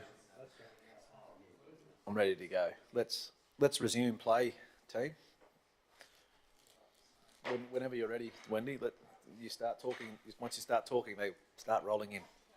All good? Well, thanks, councillors. So we will resume the Environment and Community Committee meeting for the month of November. We will move to item number 4. Item 4 on our agenda is renewal of leases with an expiry date prior to December 25. So this is another one in property services. So we have Chris Theodosis, the Principal Property Officer, Acquisitions and Leasing, joining us for this report. Hugh, I might hand over to yourself first of all to introduce us to this one, councillors, item 4. Thank you, Chair. Councillors, this is an item that seeks approval of council to renew expiring leases and licences over council properties, and those that expire up to December 2025. I note we have provided you with quite a substantial amount of detail in the attachments. We have made those confidential, given that that's the sensitive nature of some of the information contained. We're quite prepared and able to answer any questions relating to that, though we note we may have to go into closed session to do that. But we have Chris Theodosis, our Principal Property Officer, and also Shalini Somerset, who's our Senior Leasing Officer, here today to answer any questions, and happy to take those. Thanks, Hugh, and apologies, you probably pointed it out there. So some of the attachments there are confidential, so just for transparency with that, so attachments 1 and 2 are provided as confidential attachments, so it's recommended they be considered and treated as confidential, as the attachments contain information that will impact council's budget and involves negotiations and contracts relating to commercial matters involving the local government, for which public discussion would be likely to prejudice the interests of the local government. Whilst it's not recommended to close the meeting to the public, the sensitive nature of the information contained within the attachments satisfies Section 254J, 3, C and G of the Local Government Regulation 2012. So thanks to you. So councillors, any questions in regards to this particular item? Councillor McMahon? Chair, thanks. I think we can answer this without going into confidential, but if you'd want to, I'm happy to. I suppose I long for the day where attachment 1 isn't confidential, because everyone knows where everyone stands. We have a policy that says, if you want to lease from us, this is exactly how much it costs, and everyone works on the same policy. So I think, Wendy, that attachment you're putting up is confidential right now.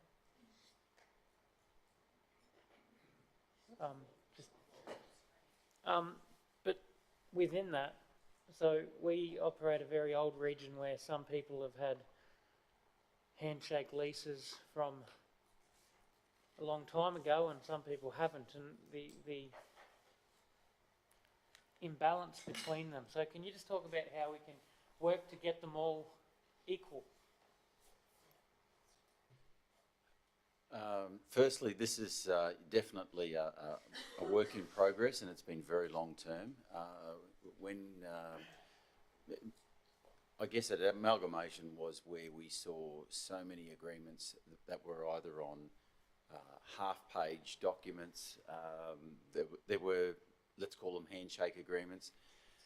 We introduced the property tenure policy a couple of years after amalgamation, so that was our segue, I guess, to start bringing all of our leases into line. And the tenure policy explains what requirements are needed for community leases, commercial leases, but I'd have to say we are still going down that track, because some of these agreements, the owners are adamant that they have until a certain date, and they do legally, and some not so legally. So it's a case of how much we upset these people.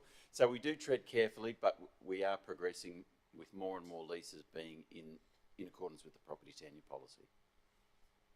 Yeah, thanks for that. I'll take the answer as, you know, you're working on it, and as best you can. I suppose, yeah, I long for that day when everyone's on the policy. There are no old friendships from way back that rule the roost, and we get it all to the policy. But thanks for that. I'll probably say something I shouldn't from confidential, so I'll leave it at that. Thank you. Thanks, Councillor McMahon. Any further questions in regards to this particular item? Mayor McDonald, and then Thanks, Chair, through you to probably Chris. The new agreement that's mentioned in the document, or in the open document, the Tooth Street Nobby, in regard to that, will that therefore not just the Grain Corp site, but does that include also access into that area because of the multiple ownerships in that site? There was concern at some point around access into that site, and if it does that, does that then enable other activities to take place in that site more free than what they were before? Yeah, you may recall a decision from several years back which recommended the acquisition of not only the GrainCorp site, but it did also talk about some 3 sites of Queensland Rails that do affect the access into the GrainCorp site, and also an Horizon site which currently contains the weighbridge that's there. So I'm in the middle of negotiations with Queensland Rail to purchase those 3 blocks, and I've also made contact with Horizon. So they're work in progress. Again, with Queensland Rail, there's time factors there, but they're looking into it. They believe that they can dispose of the land to us. So that will then, I guess, legally give us access, but we do have a point of access, if need be, on a legal point of view, through the park. But of course, we don't want to do that. So physically, we are blocked off at this point in time.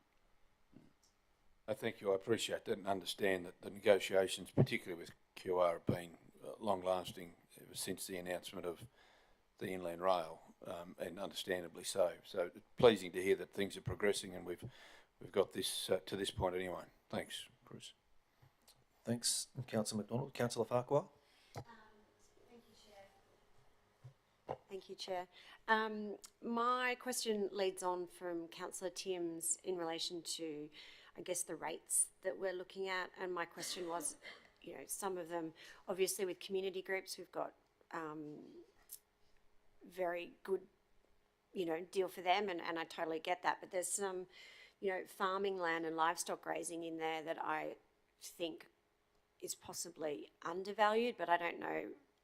Can I just mention line numbers? No. No, that's okay.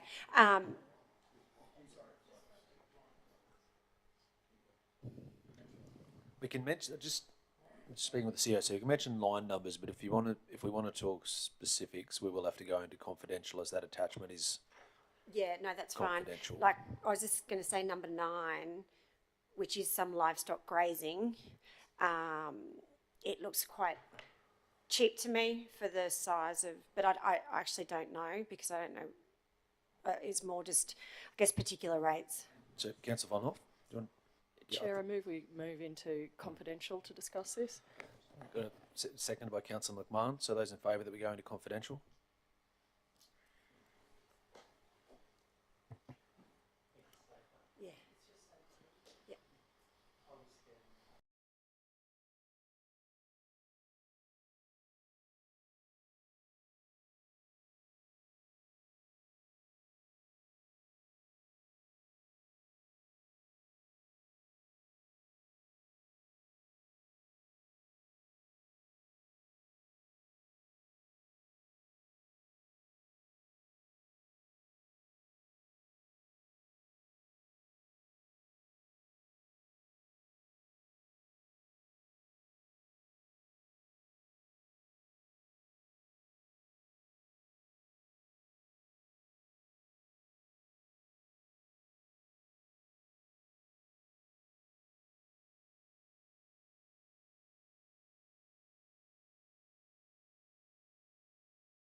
Well, thanks, councillor. So we're back in open session here. So we move to the vote of item 4. So which is the renewal of leases with an expiry date prior to December 2025. So there is a recommendation there before us. If anyone wishes to move it or an alternate to that,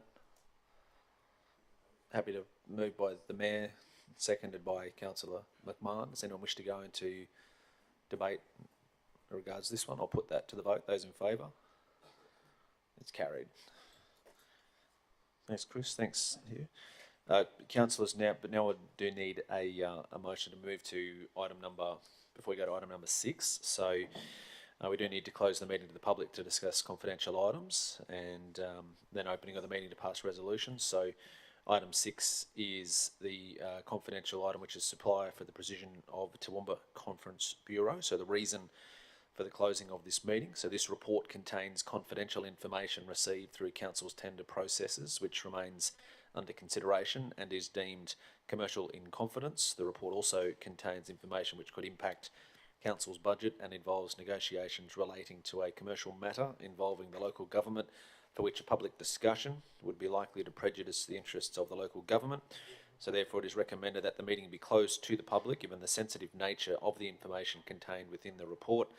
Now, this is addressed under section 254J3G, negotiations relating to a commercial matter involving the local government, for which a public discussion would be likely to prejudice the interests of the local government, of Local Government Regulation 2012. So the matter is further subject to the requirements of the Information Privacy Act 2009. So do I have a move by the Mayor to go into close, seconded by Councillor Carol Taylor?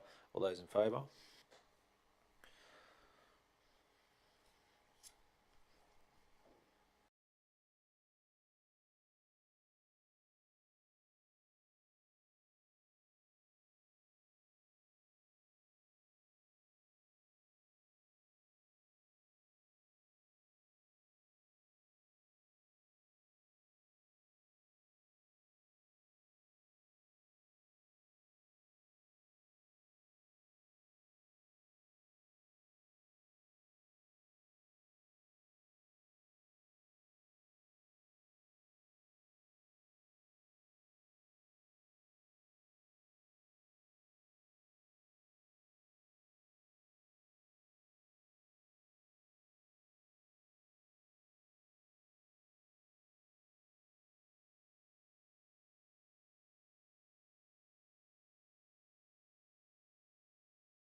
Well, thanks, councillors. So we're back in open session. So item 6 here is around supplier for the provision of Toowoomba Conference Bureau. There is a recommendation there which I'll read, and it is in two parts. One, that council withdraw tender TR 0070, supplier for the provision of Toowoomba Conference Bureau, and in the interim manage and maintain Toowoomba conferences.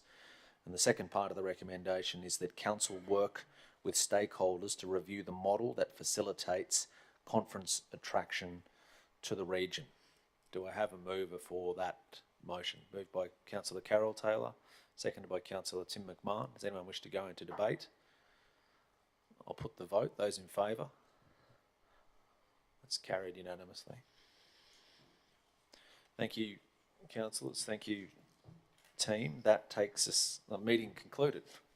So that does conclude the Environment Community Committee meeting for the month of November. So I propose we will break for lunch before returning for Finance and Business Strategy. 1:30. So 1:30 we will resume with the Finance and Business Strategy Committee.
Okay.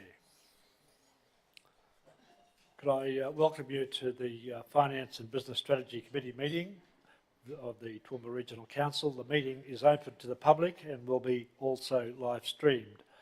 I'd like to thank those of you who are in the room with us and acknowledge everyone watching via Council's social media channels. To open the meeting, I acknowledge the traditional owners. I acknowledge the Aboriginal parties whose songlines traverse these lands we meet on today, the Western Waka Waka, Gayabal and Jarawar peoples, and pay respects to their elders past, present and emerging, for they hold the knowledge, rich traditions and bold ambitions of Australia's First Peoples. In attendance we have the General Manager Anne-Marie Johnson, Andrew Wegner, Manager Financial Services. Acknowledge my co-lead, Councillor Edwina Farquhar, our portfolio chair, the Mayor, is temporarily absent.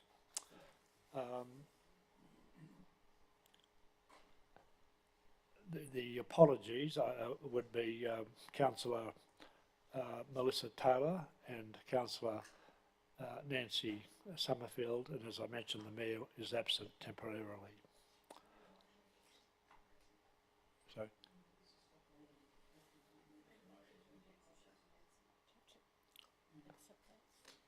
So we did a motion with respect to the absence of the two councillors.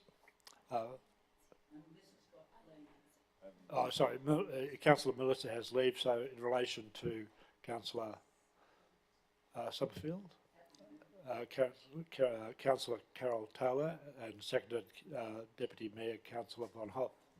All those in favour? Carried. Thank you.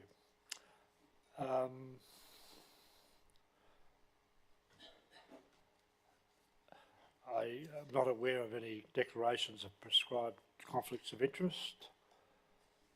So the first item on the agenda to be dealt with is item 3, controlled entities. The quarterly reports as at the 30th September 2023. I just point out that TISB have a deputation next Tuesday, which will provide an opportunity for councillors to questions they might have direct to that body.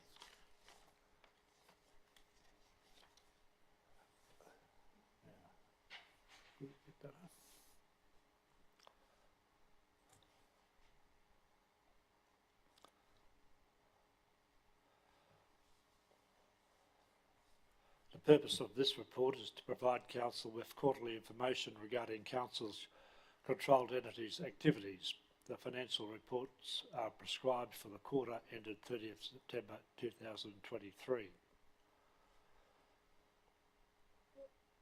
I will hand over to General Manager to introduce Andrew with respect to the presentation of this report. Thank you. Good afternoon, councillors. So you would be aware that we're been providing these reports for over 12 months now on a quarterly basis to provide councillors with oversight of the operations, the activities of our controlled entities. So I'm happy to hand over to Andrew to provide a summary of this report and take any questions. Thank you. So good afternoon, councillors. So you'll find that you've got the quarterly reports for the controlled entities from 1 July through to 30 September 2023 for Toowoomba Strat Basin Enterprise, Empire Theatres Proprietary Limited, and the trustee for the Empire Theatres Foundation. And I'll hand it over, take it as read and hand over to questions. Any questions?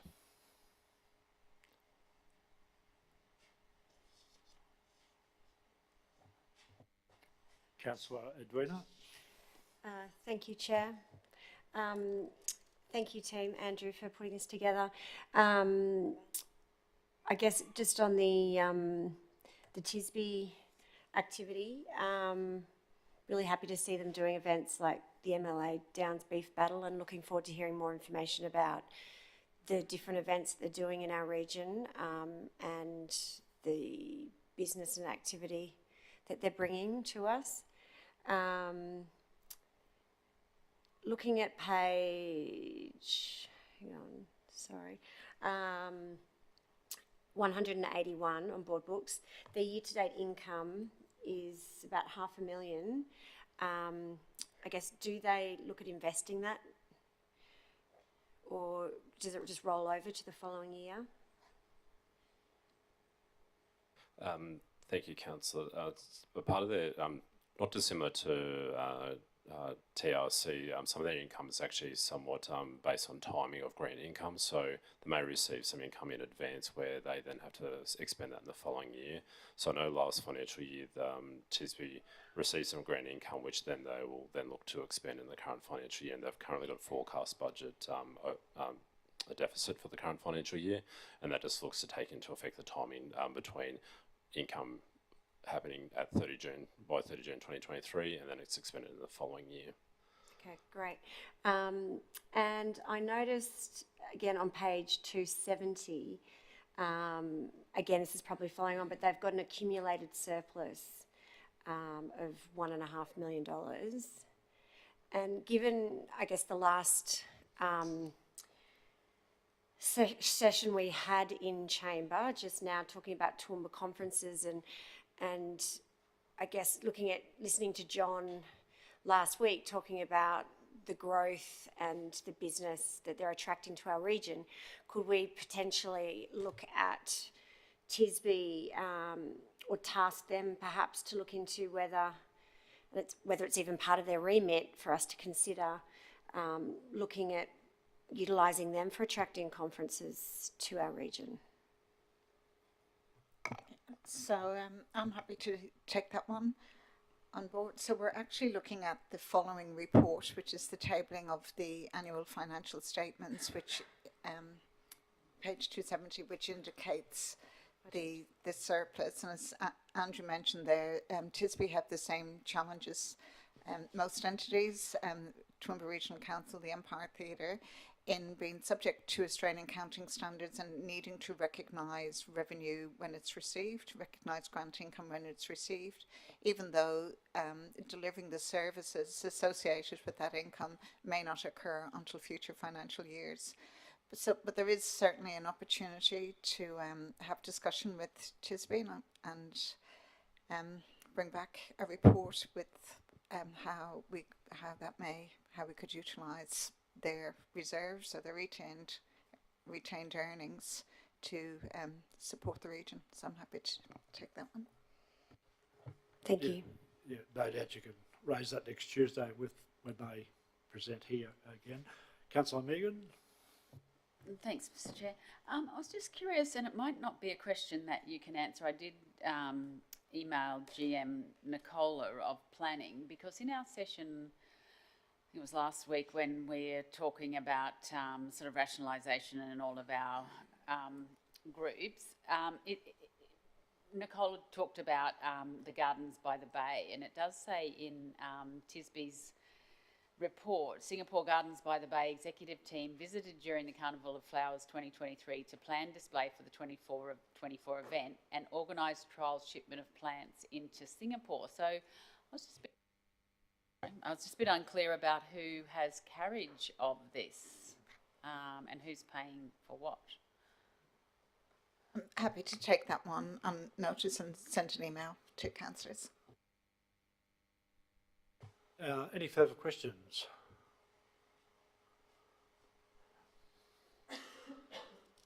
If not, then I would ask somebody to move, councillor to move that the quarterly reports of the controlled entities be received.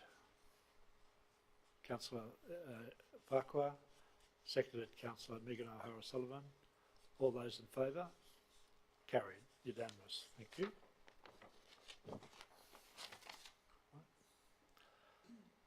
The next item is the consideration of the 2022-23 annual financial statements and final management letters, Toowoomba Regional Council and Toowoomba and Surat Basin Enterprises Pty Ltd.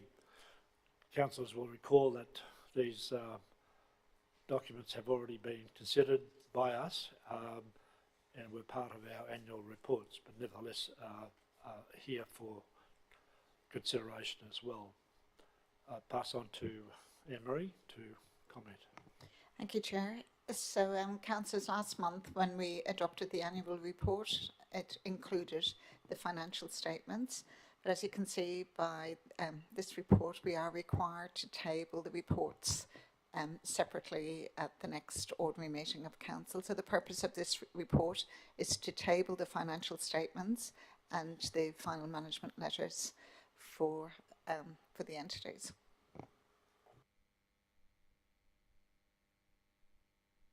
Any questions arising out of that? If not, I'd ask somebody to move that we note or receive.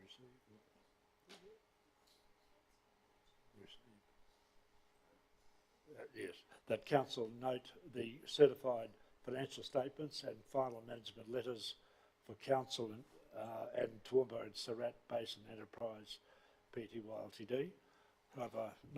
Councillor Edwina Farquhar, Councillor Von Hoff, seconded. All those in favour? Carried, unanimous, thank you.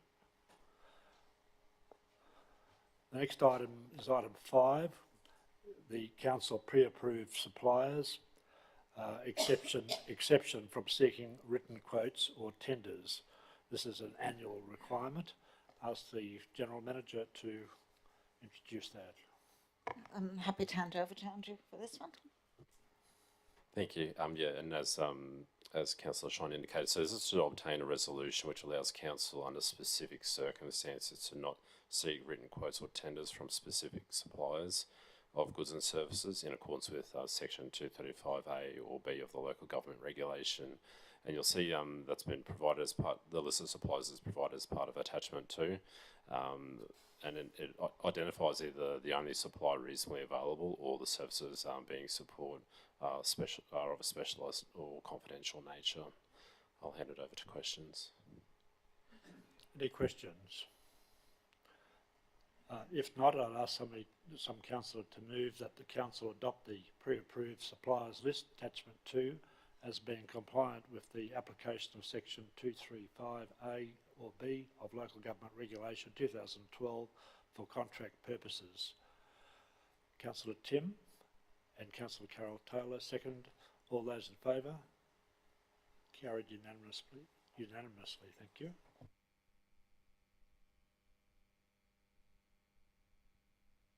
Next item is item 6, report of the Audit Committee meeting of the 6th of September 2023 and the meeting on the 25th of September 2023.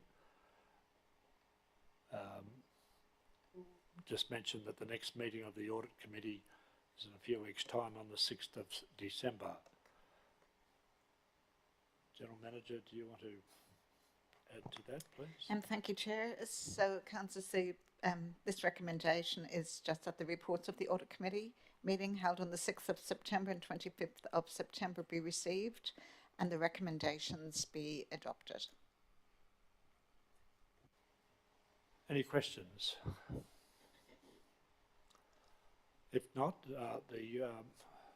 ask that Council move that the reports of the Audit Committee meetings held on the 6th of September 2023 and 25th of September 2023 be received and the recommendations be adopted.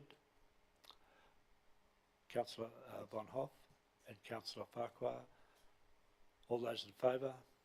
Carried unanimously. Thank you. The next item is item 7, the 2023/24 operational plan, quarter 1, progress report for the period July to September. And we have with us, okay, Anne-Marie will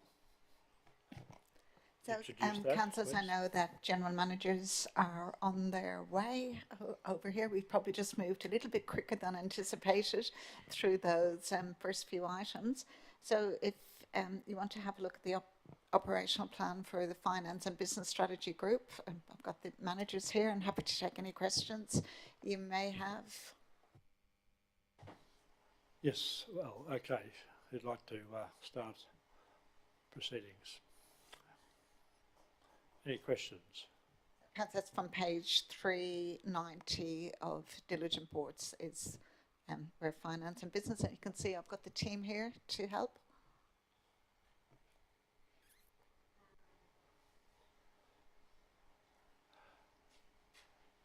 If there are none, we can proceed. Yeah. Okay. Yeah,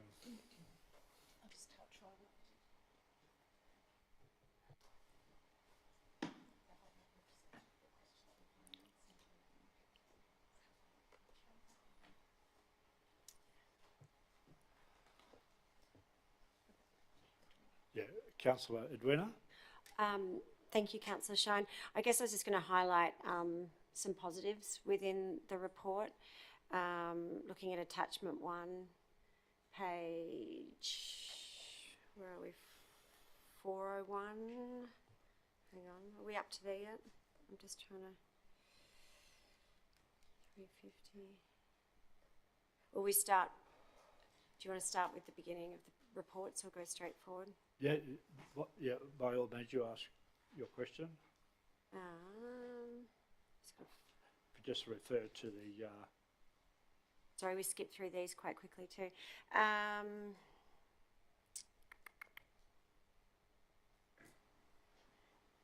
Sorry, page 406, we're looking at Your Say. And where are we here? Our KPIs, visits to the Your Say online, our website, our target was 5,937 and our actual visits was 7,395, which is, and this is per month, isn't it? So this is a monthly figure?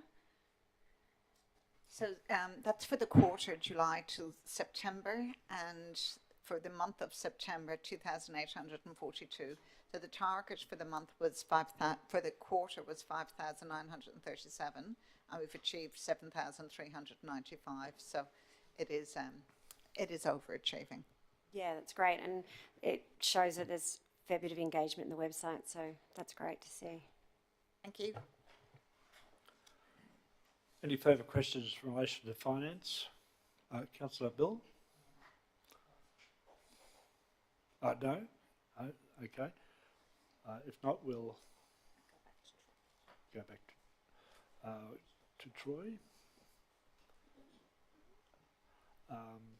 This is a momentous day for Troy, I think, in the sense of we won't be seeing you doing this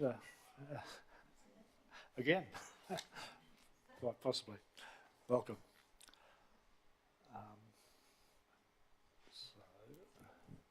Afternoon, councillors, general managers and officers in the room today. Today I present the Q1 operational plan progress update for the 23-24 financial year. As you are aware, the progress reporting included today is attachments 1 to 6. It's based off 2 key elements, so your actions with associated milestones and the KPIs. So actions are the things we do and KPIs are how we measure that. At an overall organisational level, so 97% of actions were on track or on monitor. In comparison to last Q1, so last year's financial year Q1, that was 96%. And overall, 79% of all KPIs are on track or on monitor. And in comparison to last financial year's first quarter, that was 74. So we have had a better result in terms of this quarter than last year's first quarter. So that's a credit to all council officers. 1 to 6, detailed performance by group. And then attachments 7 to 11 are changes for consideration of council. It's not unusual to have Q1 changes, noting that BR1 is in close proximity and that things change So the recommendation today that is council note the organisational performance and adopt the recommended changes. Thank you. Any questions, Councillor Megan? Or yep. Thanks, Troy. Just out of curiosity, is there through each quarter, did the numbers stay fairly consistent in terms of off track, or do you find, say coming up to the end of the financial year or whatever, is that generally worse, or how does that work? Yeah, so you can see in the report on page. Is there a page number? Page 5. It's the operational plan performance by financial year. It actually provides a chart that illustrates the percentage of actions and their achievement in comparison to 4 financial years. As you can see, in July, this July was...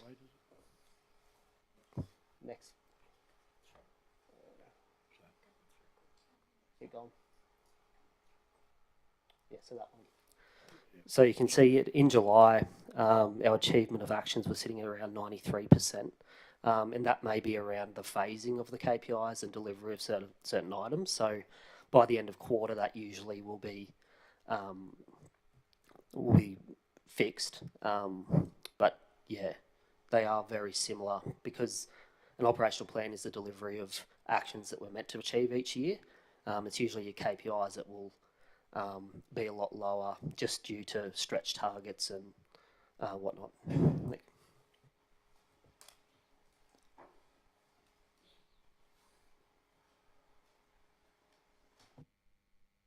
Any further questions in relation to this section?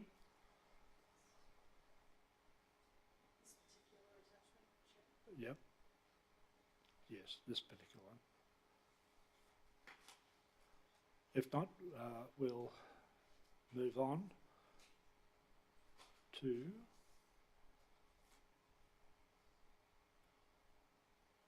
Chief Executive Officers. Is that right? The next one? The Office of the Chief Executive Officer.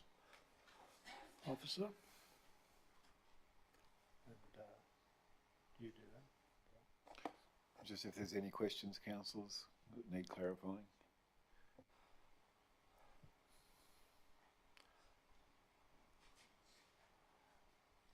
If not, we'll keep moving. Which is environment. Yeah, the portfolio of environment. General Manager Nick is in attendance there. Any questions in relation to environment, community? Councillor Tim. Thank you, Chair. Good afternoon again, Nick. Just a couple of questions. We set out to develop a reconciliation action plan. It's kind of stalled. I mean, there was a fair bit of media saying how we're doing it.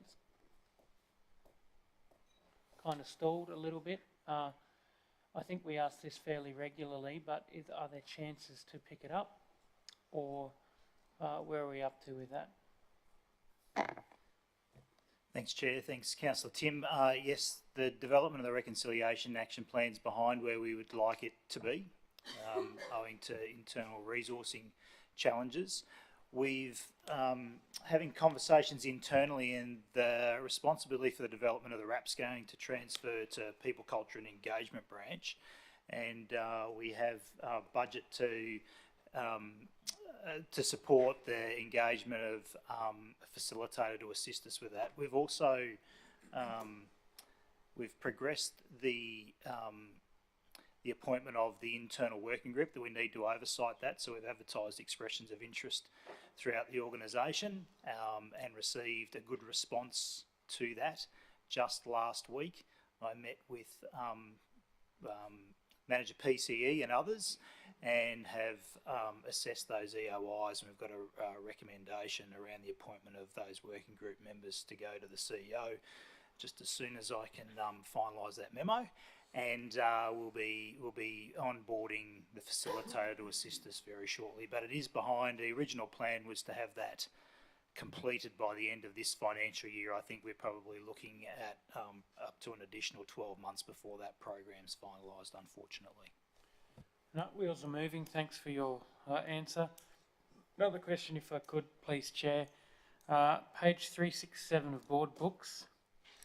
We had a conversation before lunch and was in confidential around Toowoomba conferences, and their KPIs are in your report too.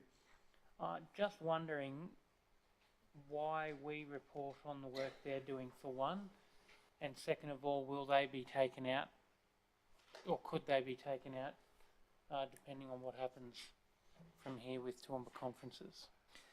Very good questions.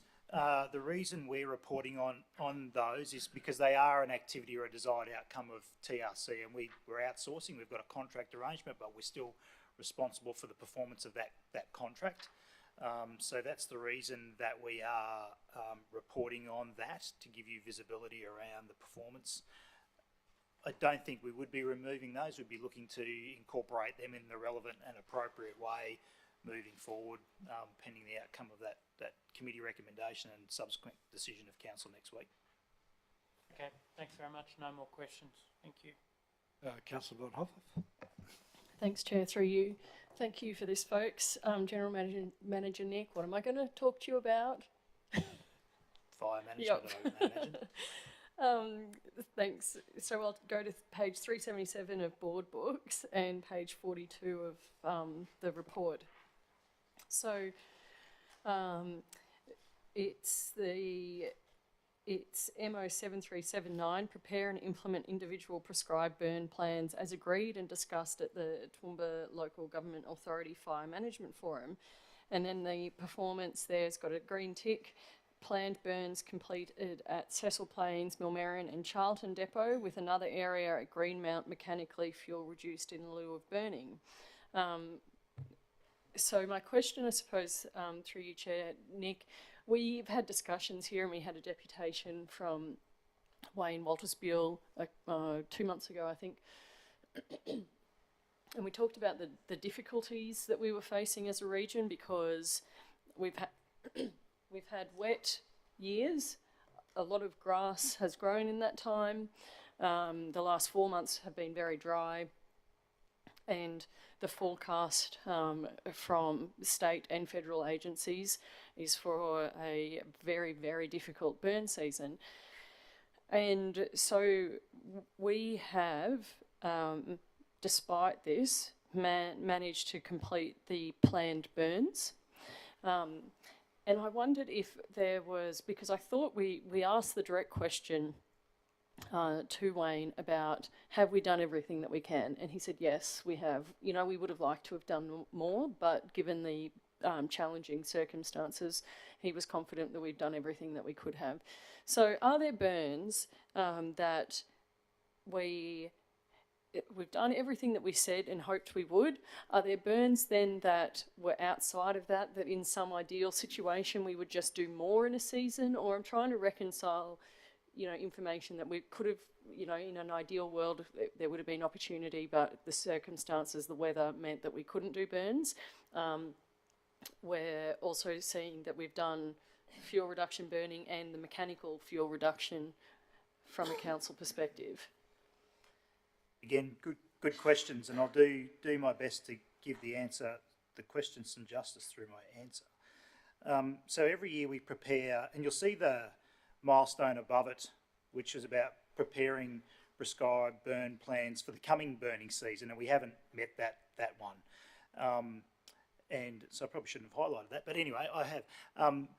That's about preparing for next season's burns, and the reason I've mentioned that is because that's where we start this whole planning process, is looking ahead. So at the start of this year, that local area fire management forum meets, and it discusses the various priorities for all the different agencies and landholders across the region, and identifies those areas of highest importance for us to intervene, either through prescribed burns or other mechanical interventions. And we do quite a lot those mechanical interventions. That's slashing of fire breaks, maintenance of fire hazard buffer zones and the like. So we do a lot of that, and the weather doesn't get in the way of us doing those things. So we're able to, dry weather doesn't get in the way of us doing those things. I shouldn't have said the weather. I think last year we had lots of rain, we had difficulty getting on some of those slopes. So we're able to keep up with that. We then go and prepare these individual burn plans for the high priority areas that need the prescribed burns. And this commentary is suggesting to us that we have completed all of those areas that we'd identified. I will go back and test the integrity and the robustness of that data, because you asked, is there anything that we didn't get done that we had been planning to? And I do know that we had planned for a hazard reduction burn at Picnic Point, and we were all but ready to go, and the weather conditions changed on us and we were unable to do that burn at that time. Having said that, if and when favourable conditions present themselves to us, we would try and revisit that. Now, the likelihood of that occurring over the summer months is probably low, but you never know. If we get some soil moisture and the rest of it, perhaps we can, but it's probably unlikely. So it's kind of difficult to be completely definitive around it, because we've identified those priorities and we're ready to go when favourable conditions present themselves. But if they don't, they stay on the list until we get to them. Thank you for that. Thank you for that, GM Nick, and through you, Chair. I'd just say that line item above what we were talking about that has the red cross, I noticed that, and I actually am not concerned by that, because I appreciate that our crews and the fire crews that we consult with, they've had a little bit on their plates between Cecil Plains, Cooya and Millmerran fires. And this is obviously a lower order priority when they are literally trying to save lives and property. So just my commendation to the team basically for the work that they've done in the last couple of months, and absolutely no concern or judgment that there's a red cross against that other one. Thank you for that. And if I could just add to that, I agree with all those comments that you've made, and I too don't hold concerns around that. We are actually out doing some assessments of fuel loads now to inform that conversation at the local area fire management forum I think it's at the end of the first quarter of next year. So we have time to put that information together to inform those conversations. In fact, the timing of this milestone is probably incorrect. Now is probably not the right time to be preparing our plan. We're gathering data. As long as we've got it ready for February next year, we're ready in time. Yeah. Any further questions? If not, we'll move on to the next.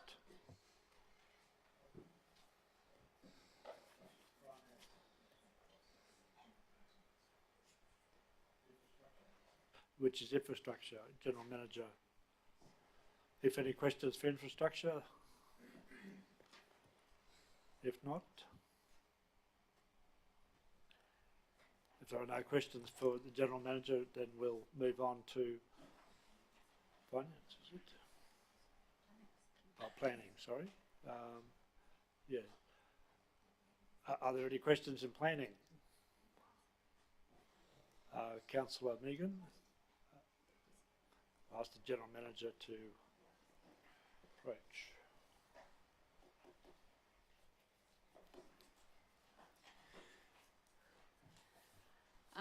Thanks, Mr. Chair. General Manager Nicola, when I was going through and got to page 454, which is the prepare phase 2 of the climate risk management strategy for the region, and I remember talking about this, and I'm pretty sure that, and the commentary there says that it hasn't been funded. I was going to ask you about what happens there and why it was still there, but then I realise in the changes at the end of the document, that's requested to be taken out, hasn't it? Yeah. So I guess what worries me is that it's gone now. Thank you, Councillor, for the question. So with climate risk management strategy, so this relates to all of all of council, so across council. We did end up almost completing stage 1. Councils in Queensland, to my knowledge, have not yet introduced stage 2, and it's also not funded at this stage. So we are looking at what we were provided with stage 1, which is just a few pages and very high level statements. So we need to adequately look at what stage 2 would involve, how much money, and then look at putting that in for funding. But it really needs to be a whole of council approach, because for that stage 2, it will impose requirements across the network and across all of council. So it needs to be an approach that's facilitated with the team that's responsible for risk for council, and that is legal and governance. So we've been working quite closely with them, not only in relation to the first stage, but then also in relation to what happens next. Thank you. Well, can you tell me what happens next? Because I'm worried that it disappears out of here and there just won't be sort of reference to it, or, we'll be flat out getting anything sort of reintroduced, I think. Sure. So at this stage, we often look at our other councils who have completed, say, stage 1. We are yet to find a council that has completed stage 2, so we can't actually see what that would look like, and it would be a considerable body of work. So at this stage, we have had some governance issues with the first one that we have had to manage, and then together with legal and governance, we'll formulate a policy moving forward. So I'm actually not sure what the next step would look like, because that next step isn't available for us to consider as part of what other councils have done. So a lot of councils, whether it's Noosa, etc., have done this first step, but we're not yet seeing what that second step might look like. And we will take that into consideration as part of the various projects that council can fund moving forward. So it's very difficult to scope out that body of work to understand how much it will cost and the implications for council, because we would essentially be leading in that space.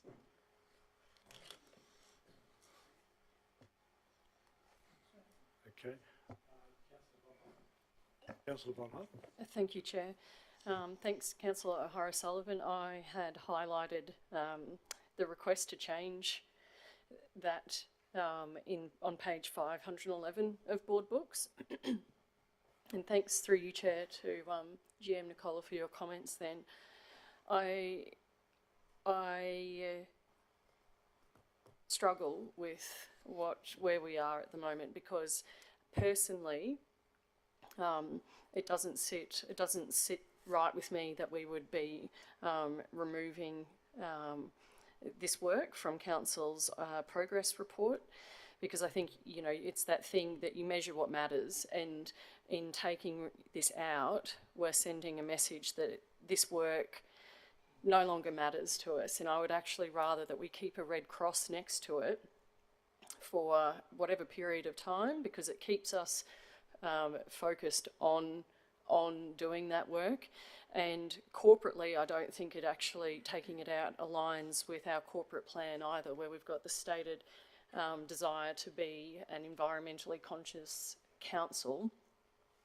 And lastly, I think that it might be the case that other councils haven't progressed to phase 2, but that's okay. We don't have to. I know it makes it easier when there's a roadmap for us to follow from what other LGAs have done, but we can also go and lead in this space. And so for those reasons, just in light of it being raised now, Chair, and not further down, I would not be comfortable with endorsing what is at page 511 under the operational request under place for those changes to be made. That's attachment 10. I would seek council's support that we do not accede to that request for change. And I think the green infrastructure plan, and also the climate risk management strategy for the region, that's really important work. And if it means that we've got a Red Cross there, so be it. But I think that also basically keeps the pressure on us to fund it accordingly. And I understand you can't do anything when there's not funding. So that comes back onto us. We've got to fund it adequately. We've got to make sure it's resourced adequately. So that's where we are at the moment, Chair. But when we come to consideration of the recommendation, I'd like to discuss removing that attachment 10 request for change. General Manager, please. Thank you very much. And it is a good question about what happens to things that aren't funded. So these are the operational plans, and they demonstrate what we're delivering according to funded projects, etc. It actually affects our deliverables as a team if we've got something there that we're not funded to deliver, because it looks like we're not meeting KPIs. We go above and beyond to meet KPIs even outside of funded projects. And I think I've had a few things removed in the past because this doesn't, in this form, as in the operational plan with what is and what isn't funded, it's not funded. So to keep it there as a deliverable in this document would not be an accurate representation, because it actually comes through to the statistics. It shows up in things like annual reports. It's a KPI. We cannot meet a KPI if their funding's not there. And perhaps an approach should be that where things do fall off because they're not funded, I think a record is kept of those things, so that we might be able to progress a business case, say at the end of this financial year, for consideration in terms of next year's budget. But for the purposes of this particular document, keeping it there only makes it look like to the observer that we're not delivering, and we're simply not able to deliver something that's not funded. Yeah. Councillor Von Hoff. Yeah, thank you, Chair. Thank you for that, Nicola. And I understand that. I think a good example is what we just talked about with the General Manager of ECS, where for reasons that have nothing to do with the competency of the team, there's a KPI that can't be achieved, and the absolute comfort within this chamber of that's going to happen sometimes. There's going to be instances where we aren't so comfortable with it, but there are instances where we are comfortable with Red Crosses because there are reasons for it, and again it comes back on us to make sure that we've got our priorities right and we are doing what we say we're doing. So there might be other questions, Chair, but I'll return to that when we get to the recommendation. Thank you. Any further? Councillor Bill? Yeah, thanks, Chair. Just a short comment, if I may. I tend to agree with Councillor Rebecca that and Councillor Megan, if it falls off the radar, it's more than, it's actually, the KPI in the annual report is a small component of us making sure we're focused on what is really important. And because it's in an operational plan and we don't address it, yes, I get that, but it keeps us sharp on what is really important. I too wouldn't like to see it go on a to-do list archived somewhere.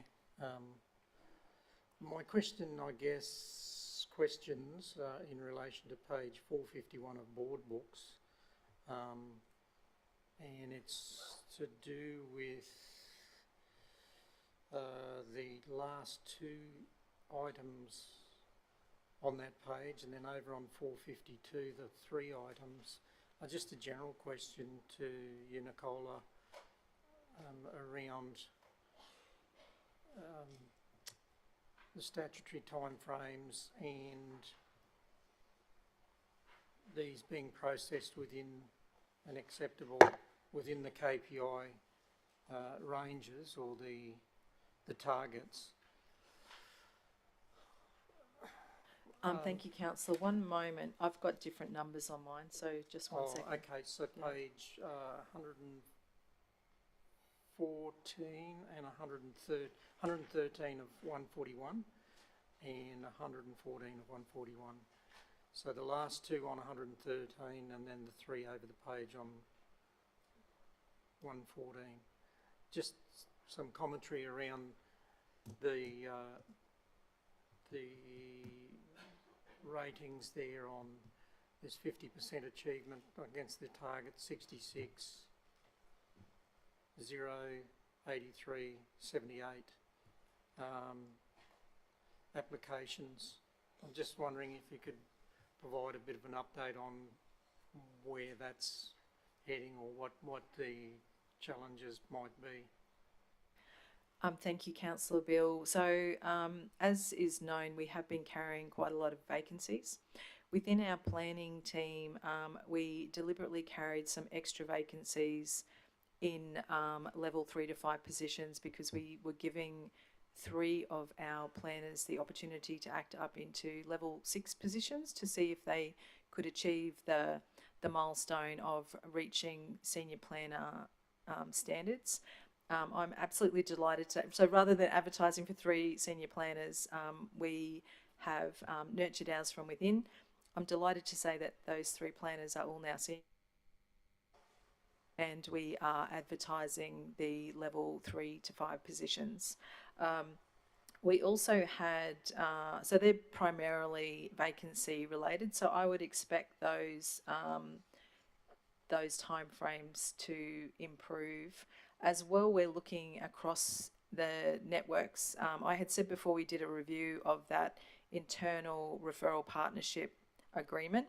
So we're setting a new agreement in place because a lot of these, for example, MCUs, etc., require expertise and assistance from across council. And so we're making sure that we're sharing time accordingly so that each of our networks can take the time that it needs. But my understanding is not only have we been affected by vacancies up until more recently, but other networks may have as well. So I would expect that to improve.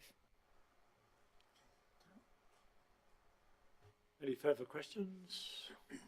Councillor Megan. Thank you, Mr. Chair. My question was in relation to the review and update of the Toowoomba Region Economic Development Strategy.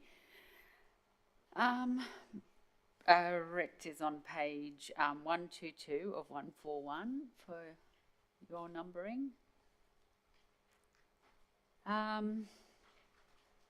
I guess I'm sort of not really aware of this, and in light of the sort of the new restructure and some other discussions that we've been having in terms of economic development, I just sort of wanted you to give me some information on that and where your thinking is at in terms of, you know, what's it going to look like, I guess. Yeah. Thank you, Councillor Megan. It's a good question. So my understanding is this wasn't funded. What we are doing, because I do think it's quite a crucial piece of work, is at the moment we've advertised for the Manager of Economic Development. That team, it's a very small team. It has carried vacancies for up to 2 years in some of those roles, so it's only a team of 5. When that manager is appointed, we will be looking to potentially have that work done internally by them. So we're looking for someone with the skill set to be able to deliver this internally as much as possible, because we're very cognizant of the fact that for us, our resources, we really want to commit towards Toowoomba Region's futures, etc. So I would expect once we make that appointment, so the recruitment process is underway, applications close on Monday. It will be a very heavily competitive process.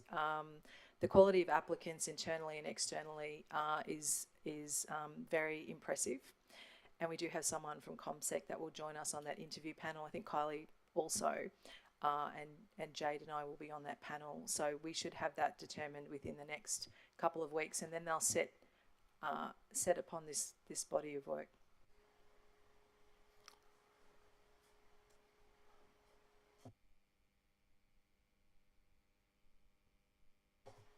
If there are no further questions, we'll move on to water and waste. So, councillors, I've got an apology for you. We've got some, we've been lost in translation. So the General Manager, Water and Waste Services is currently on leave. The Acting General Manager up until last week is also on leave, and the Acting General Manager didn't get the note to be here. So I've received a message from him with an apology, said please, if you send your questions through, he will address them all at next week's ordinary meeting. So I hope that's okay. Well, first of all, are there any questions for the various people who are not here? If not, then that avoids any issues, I would have thought. Thank you. Yeah, Troy. Through you, Chair. Just in relation to the changes and what actually happens when there's an action removed from the operational plan, is that upon the planning for next year, is that it will be part of the branch's planning, so it does come back for their consideration. But also keep in mind that every year we look at the strategic actions and try to align to those strategic actions. And if you have a look on those change requests, it actually states the strategic action underneath those actions. So the idea is that we should be delivering against those. And that one is very specific, especially the climate risk one. It is about climate, so we should be doing something in our operational plan which delivers against that. So keep in mind that sort of process will keep the operational plan moving in the right direction. Yeah, Councillor Bill. Yeah, Troy, I'm so glad you framed it that way, because just because it's an operational plan and it isn't funded doesn't mean to say it should just get booted out, in my view. What's important is important, and I think, you know, good for us as a boardroom to be reminded about, well, how do these things line up with our corporate plan, and how are these things prioritised? And I would very much appreciate to be reminded of that. This is one way. It's not. It's the lag indicator, unfortunately. But is, you know, I would. Is there other ways in which we? I just don't think it's. I'd like to be involved in the conversation, I guess, about what goes in and what goes out, and not see it as in a, you know, at the end in an operational quarterly review, and then we go, well, we're going to punt that one out. But because there's a lot of information that passes under the bridge, the water goes under the bridge between discussions about initiatives, strategies, policy, how we line up, what is the strategic direction we're taking in any particular part of the business of council. So that by the time we get here, we go, now, what was that about? Considering all the bits of information, I don't know, am I overlooking something here, or should we be, how do we continually keep these things on the radar? Because Councillor Rebecca raised a good point, so did Councillor Megan, and I firmly agree, if it's part of sustainability, we've got no option about that stuff. We've got to address it, because we'll pay for it if we don't, in more ways than one. And it's to do with regulation about what we need to be addressing. So how do we revisit those? I mean, yeah, I'll let you answer. I've got some ideas, but anyway.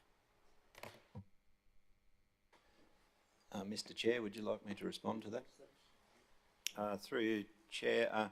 Certainly, Councillor, it's important to remember how the process is put together. We have a corporate plan which has the life of 5 years. True, we're moving to a new one. Council has been very heavily involved in that. It's important to remember that the operational plan is developed each year, and indeed Council approves the operational plan for each year. So those things which are important to Council, in any one year we might miss a target for whatever reason, or we might not have funding for a particular issue. It's quite reasonable to assume that Council will have quite a focus on that as the next operational plan is indeed developed, because we naturally look at the work we've done when we develop the new operational plan for the next financial year. In the past, you'll be aware that we've got a tradition of putting the operational plan together, approving it if you like, at the same time as the budget, the financial plan. It's not a statutory requirement that we do that, but because they happen at the same time and in parallel, we often have this circumstance in the first quarter where things are believed, what we are going to do, and then we find in the first quarter funding did appear or did not for a particular thing. So there is an argument for seeking to try and develop the operational plan a little earlier, perhaps, than the budget, and then we would probably have a better idea. But that is challenging within the timeframes available to us.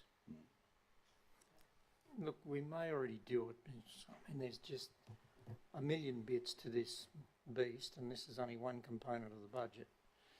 But is there opportunity for a brief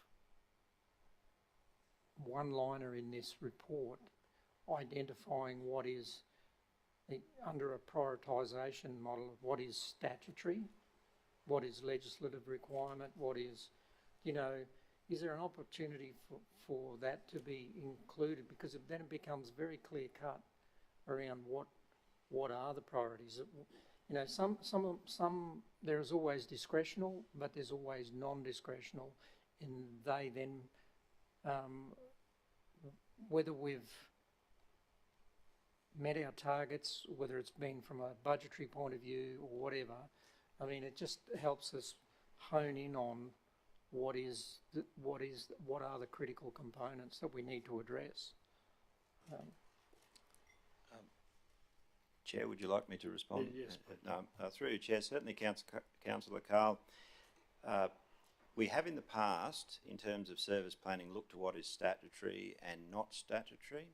That hasn't always worked so well, and the recent training we've had, or ideas that have been promoted by Treasury, are to move away from those words to those things which are seen as essential and non-essential, and that's probably a better understanding. A better way to go might be a way of putting it. In the past, you'll recall a number of times where officers have said a particular thing is not statutory, but it's still very, very important to council and our community. So there are many things which we do that are not statutory but are seen as essential. So saying something's statutory or not statutory isn't necessarily as helpful as we might initially think. Yeah, I take your point, but at the end of the day, they've got to be done if they're statutory. So whether we think they're important or not, they're important. That's the rule book we play by. So I'm just saying, in addition to, I'm not saying it excludes other priorities, but it just gives us a clearer indication, because the topic that was raised, there are pressures being brought not just to the local government sector, but sectors universally around how we address climate and all of those things that go head or underneath that topic. So keep us focused on that stuff. That's all I'm saying. Is there a way to highlight? Because I don't know. I'm being really open about this. There is so many bits of information that you have to process, and then wrap your mind around, well, what are the key components, and then how do we address that in the context of an overall picture? And that's where I think Councillor Megan, and I support her comments about something falling off the radar. It's easy for us to lose time on stuff. Anyway, don't wish to prosecute it anymore, but I just, it's important for me to be able to have that reminder that, hey, this is what we agreed, this is what we must do, and this is what is optional or discretionary. Okay, any further comments in relation to this request for change? If not, we will move on to the next one, which is, Troy again. Thank you, Troy. Thank you for today, councillors. Appreciate the feedback. The recommendation is there to endorse, note the performance and endorse the requests for changes. Thank you.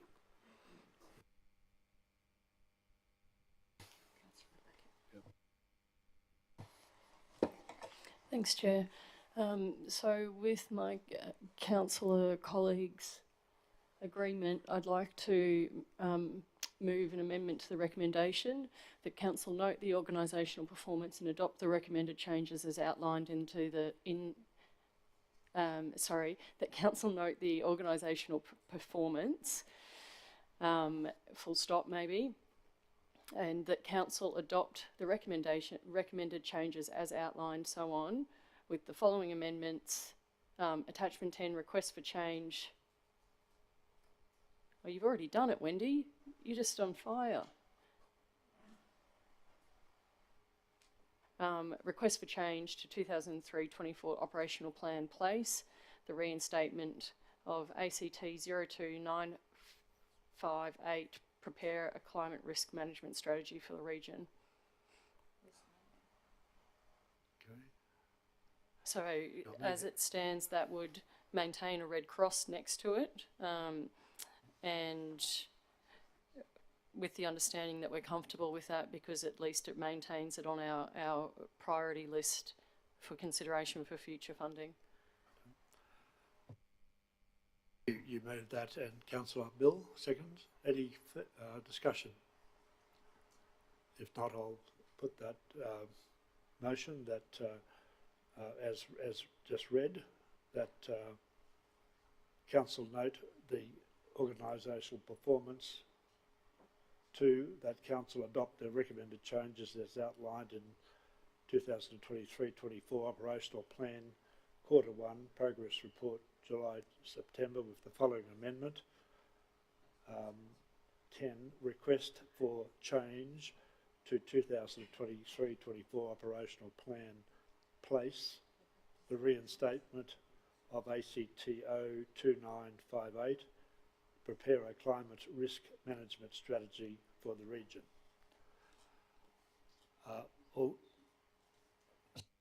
Councillor Megan. Sorry, I know it's sort of breaking protocol a bit. I guess I don't understand. I want this to happen, but I don't understand, are there any unintended consequences? GM Nicola said, you know, our reporting then, you know, effectively is not good then, and I mean, you know, sometimes we aren't going to be able to deliver. I just want to know that this is going to achieve what we're trying to achieve in the best way that we're trying to do it. And I don't accept, because I am really worried that it goes out and it's gone, and that it goes on some list somewhere. You know, I mean, I don't know, but that doesn't sound terribly feasible to me. I just want you guys to comment. Give me a comment. Through you, Chair. So the result of leaving it in there and it not tracking on track is that it'll roll up to a strategic action in our annual report. And you may find that strategic action 2.35, undertake broad scale planning for natural hazards to mitigate future risk, may only have one action. And that will mean that it's off track. It may be the idea that we rework that action to make it something that we are delivering, or something that is in that space. But yes, the consequence of having it as a off track all year would be that it would roll up to an annual report level. And to add a little bit more on to, it doesn't sort of get lost in the whole planning process, is that it'll form basis for next year's operational plan. So anything that was in the operational plan that we had now will form basis for next year's, even though it's been removed. So it'll sort of come back into that planning phase.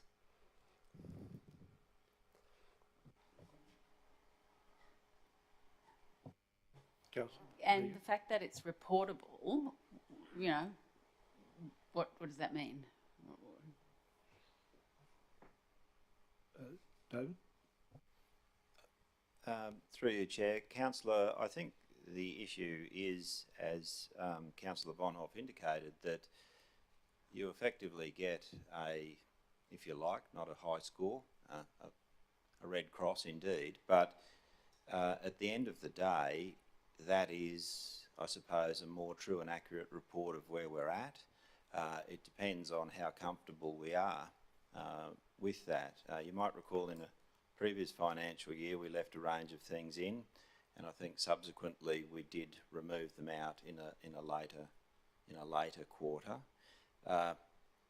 It depends how comfortable we are with that, because it does roll up into those final reports. So, indeed, and I take the point. Sometimes, if we, potentially it would be very easy to write an operational plan where it's very easy to achieve a whole lot of green ticks. We deliberately say to our people to write them as stretch targets, because these encourage our people to do the very best they can and indeed stretch themselves. And the reality of a stretch target is that sometimes you fall short of that for whatever reason. In fact, I could make the point that if it was all green ticks from start to finish, I could suggest that we're probably not setting ourselves a tough enough target. But of course we've often got more pressures on our resources and indeed more good ideas than we have resources to implement, and that's a natural part of the circumstances we're in.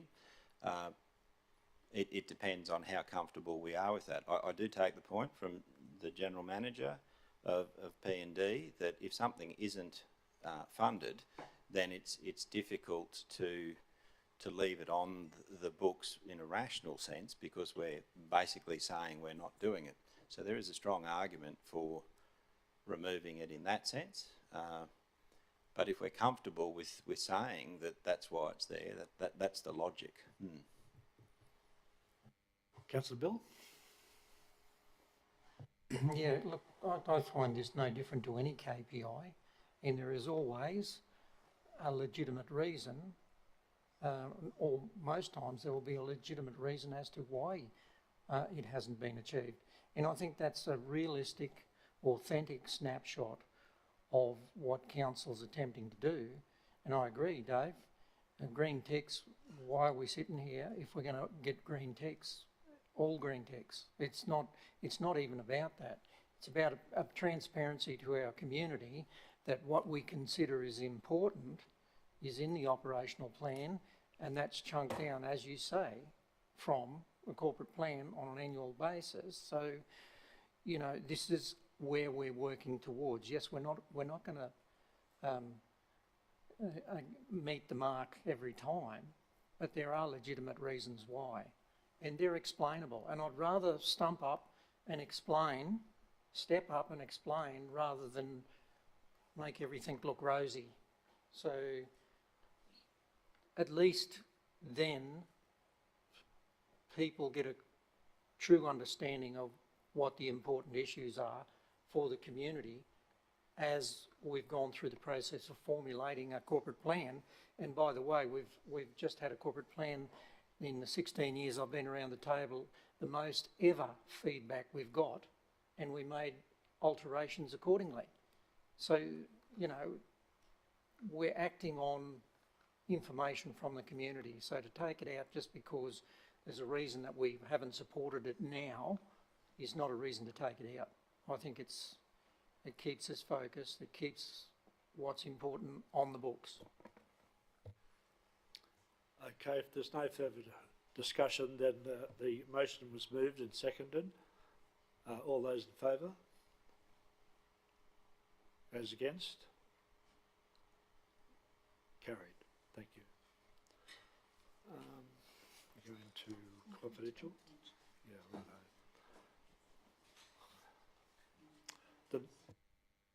The next items will be in confidential, and do we move it before I give the reasons? No, I have to give the reasons for it first, wouldn't I? Yeah.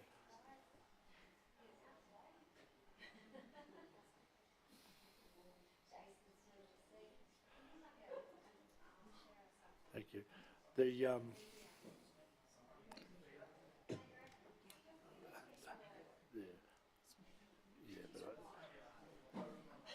but if I could just have your attention for a moment, the motion will be that the meeting be closed to the public in accordance with section 254J3 of the Local Government Regulation 2012 to consider the following items on the agenda. Confidential information, communication technology governance, risk and compliance update October 23. The reason for closed meeting will be, or is, this report outlines progress made with regards to Council's cyber security posture, and therefore it is recommended that the meeting be closed to the public in accordance with section 254J3F. Matters that may directly affect the health and safety of an individual or a group of individuals of the Local Government Regulation 2012. That'll be followed then by item 10, confidential appointment of directors to the Board of the Empire Theatres Pty Ltd, and the reason for that closed meeting is that the report discusses the appointment of directors to the Board of Empire Theatres Pty Ltd, and therefore it is recommended that the matter be considered in a meeting closed to the public in accordance with section 254J3F, matters that may directly affect the health and safety of an individual or a group of individuals of Local Government Regulation 2012. So the first one to be dealt with is the, well, we did a motion. Yeah, a motion that we move into confidential. Councillor O'Shea and Councillor McMahon. All those in favour? Carried.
Thank you.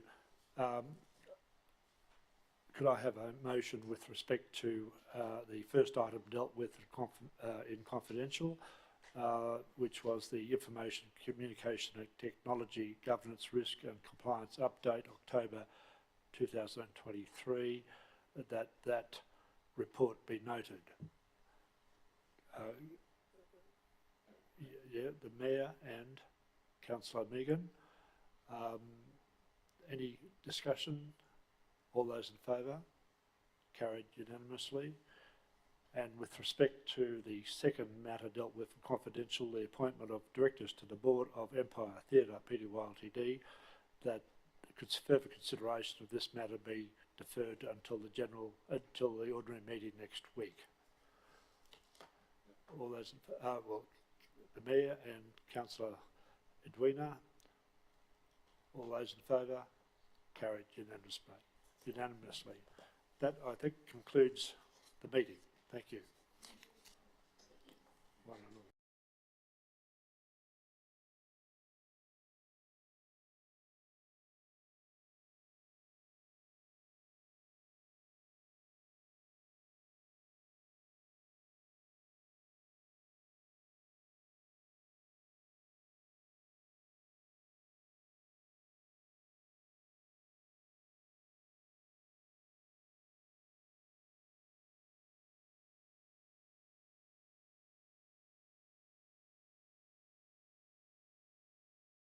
Open the meeting for economic development.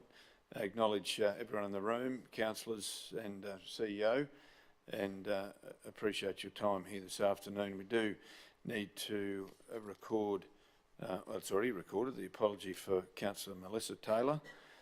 So we've done that, and acknowledge the traditional custodians in the land on which we meet. Pay respect to elders past, present and emerging. We do have an apology also from Councillor Summerfield that we will have to put forward. So could I have someone moved by Councillor Rebecca, seconded by Councillor Bill. Those in favour? That motion is carried. Councillors, there's no further business in regard to economic development for November. That doesn't mean to say there isn't plenty happening, as we all know, but there's nothing to come for decision at this point. So with that in mind, I'll close the meeting for November. Thank you.